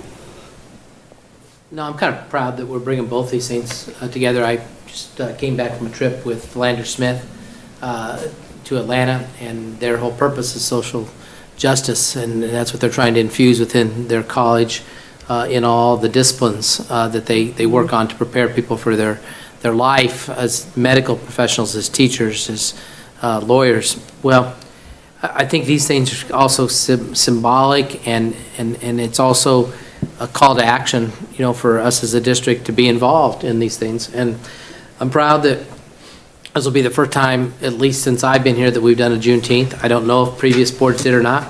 I don't know. But I think it's neat that we're doing this, and I think it's impactful, and I think it'll maybe encourage others. I like that. And I'm proud that we've been a part of the National Day of Racial Healing. And also we'll share that Governor Hutchinson was also a person that signed that proclamation and has again this year to promote this as well. So thank you, board members, for your consideration. I do think you have two separate action items on this. Yeah, and that really, I'm glad you highlighted social justice, and not just in theory, but also in action and practice, because also oftentimes it is, it almost becomes a sexy term, but it is important to understand that, like, you cannot have social justice without economic justice, without educational justice, without fair housing and healthcare justice. And so this is just a nod to continue on and practicing in the spirit of our district as a civil rights district, honoring our Little Rock Nine, as well as those that fought for education around. So with that, I would entertain a motion for the first motion. I think they're separate motions. They are. I would think that Ms. Mourning would want to make that motion because she's the one that brought this before the board.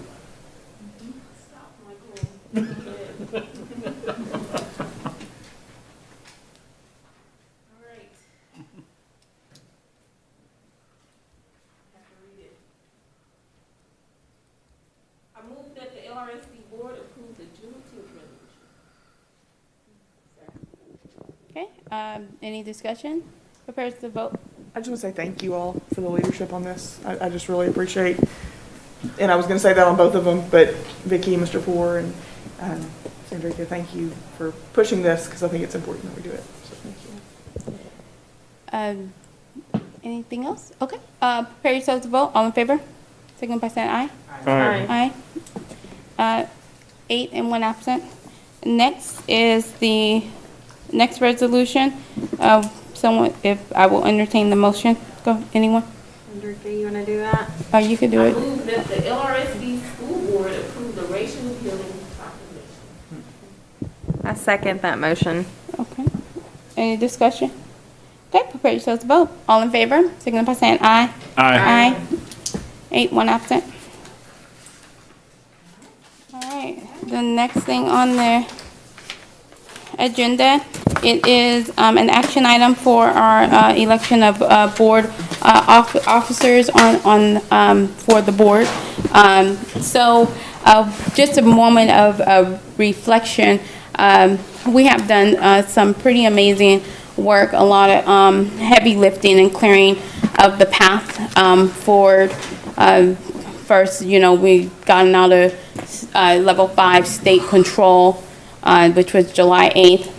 And then moving forward with, well, even prior to doing a very attractive COVID leave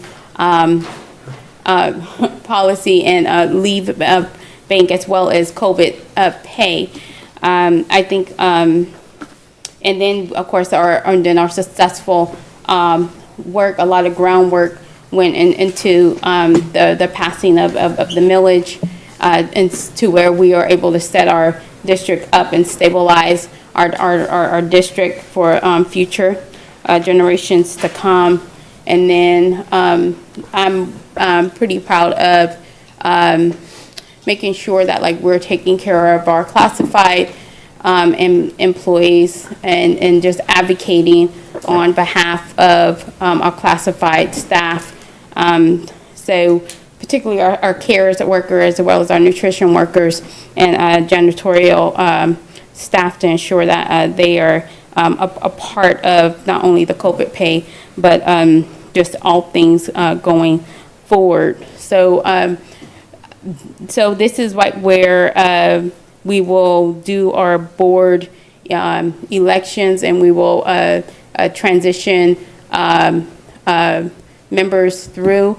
I do want to take a point of privilege to say thank the board, thank you to my fellow colleagues, for electing me to help lead the board through a time of transition, and even to lead with you all right in the time of crisis, because leadership, as I said, is shown in a time of crisis, pressure.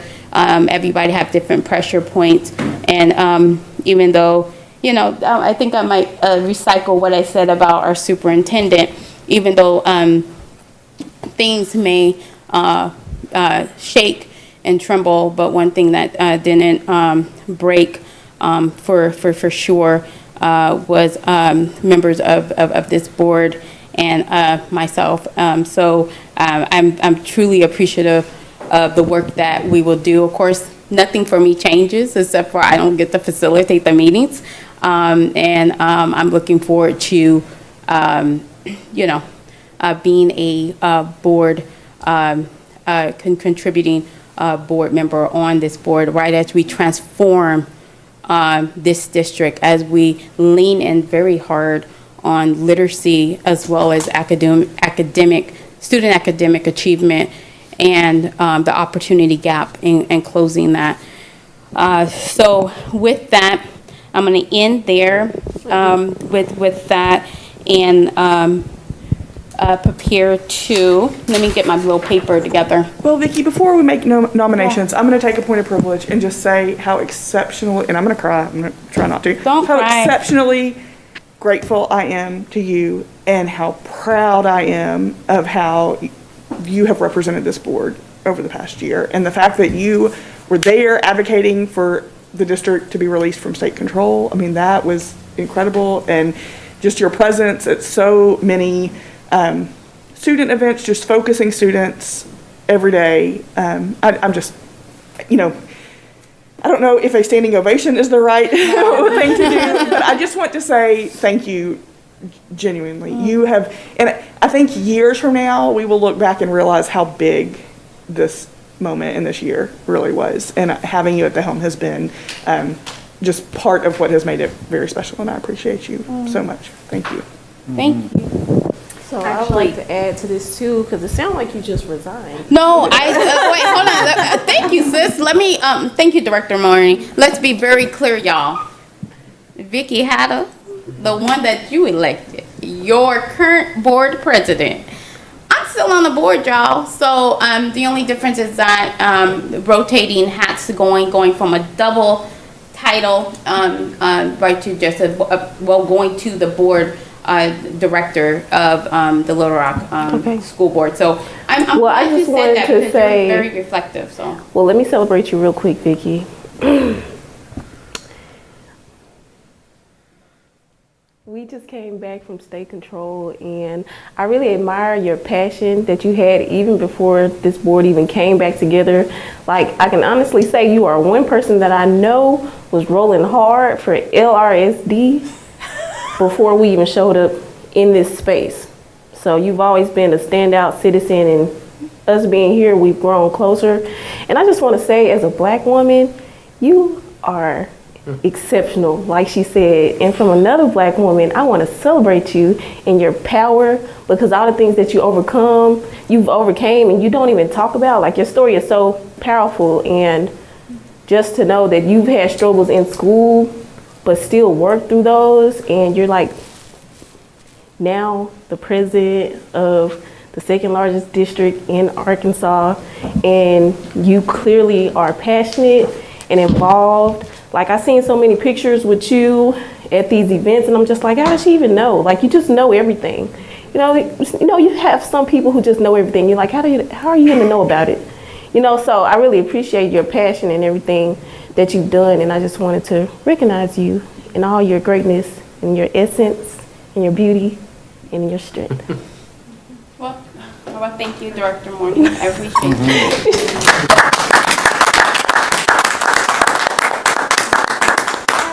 Also echo what they say, but also, like, I want to thank everybody in the room. I feel like over the past year, I have learned so much from all of you in different ways, and feel like I really grew a lot as a person and individual. And Vicki, thank you so much. You work so hard, and it is very seen, and nobody works harder than you. I just thank you. I appreciate your leadership. I appreciate all of you guys. Thank you. Yeah, I want to add to that, because everybody on this board has a passion for students in LRSD, and you lead us in that effort. So you have that passion. I know you like Parkview, but but I know you take care of all our students in the LRSD, and you advocate for them. So I want to thank you also. I graduated, Ms. Johnson graduated from LRSD, so I want to thank you for taking care of LRSD. Thank you. Just to add one more comment, to be a school board member at all in 2021 is a challenge. And then to be a school board member for the Rock School District, we'll take it up another degree of difficulty. And then to be a school board member in the middle of a pandemic, and then in the first year after coming out of state control and all the different things we've done, is another level of difficulty. Then to be the president and the leader of that, that's a whole nother level of difficulty that none of the rest of us have had to carry and bear. So thank you. Great appreciation for all that you've done. Thank you. Why are you making me Vicki, you took it and you ran with it, and I really do appreciate all your efforts. You know what, the whole board, let me say thank you, because from the beginning I was like, okay, Ms. Johnson, you can do this, because I knew we all knew it was a new experience, because when you run in an election, you assume things, and then when you are seated, it's a totally different ball game. And so everybody actually came through, and I do see the growth, and we're still growing, and we are actually one. We're 9, but we are one, and I see that, and I appreciate that. Yeah, Ms. Johnson is kind of quiet sometimes because I have to meditate and think through things, and I have to, that's just the way I do it, analyze it. I don't just speak to be speaking. So, but let me say this to you, Vicki. You did great. You really did. I told you would. I know it's a little difficult sometimes, and I know sometimes somebody won't throw a shoe, but we did. I don't break. But we didn't. We just hung in there, and we just helped you through it. And I just want to say I appreciate everybody for that. Thank you. Okay. So with that, I would like to nominate Mr. Greg Adams for board president. I'll second that nomination. Okay. We have a nomination and a second. Any discussion? Well, let's move to vote, and I probably have something to say afterwards. Greg, you accept that? Okay. Right. Okay. Okay, all in favor? Signal by saying aye. Aye. Okay, got it. So, congratulations on being elected board president. And point of story for Greg and I remember the day that we were taken over, January 28th, 2015, and we were both at the SBE. And afterwards, I looked at him and I said, "What does this mean?" And he said, "We don't know yet, but whatever it is, strap in." Okay. Well, at that point, I think I was just starting to get into the board stuff. 2014, and then 15 we was taking over, and then advocating at that level, I mean. And what I did not realize, because I did know you were the chair at the time of takeover. But what I didn't realize is that when you said strap in, I didn't realize that I was gonna work literally every week. First it was every month, then 2 weeks, and then every week for 6 years, nonstop, building relationships, understanding, talking to both sides, just trying to rally our community. So Greg, at the time you were the chair and you told me to strap in. And now that I'm the chairwoman or president of the board, turning it over to you, the next 12 months is strap in.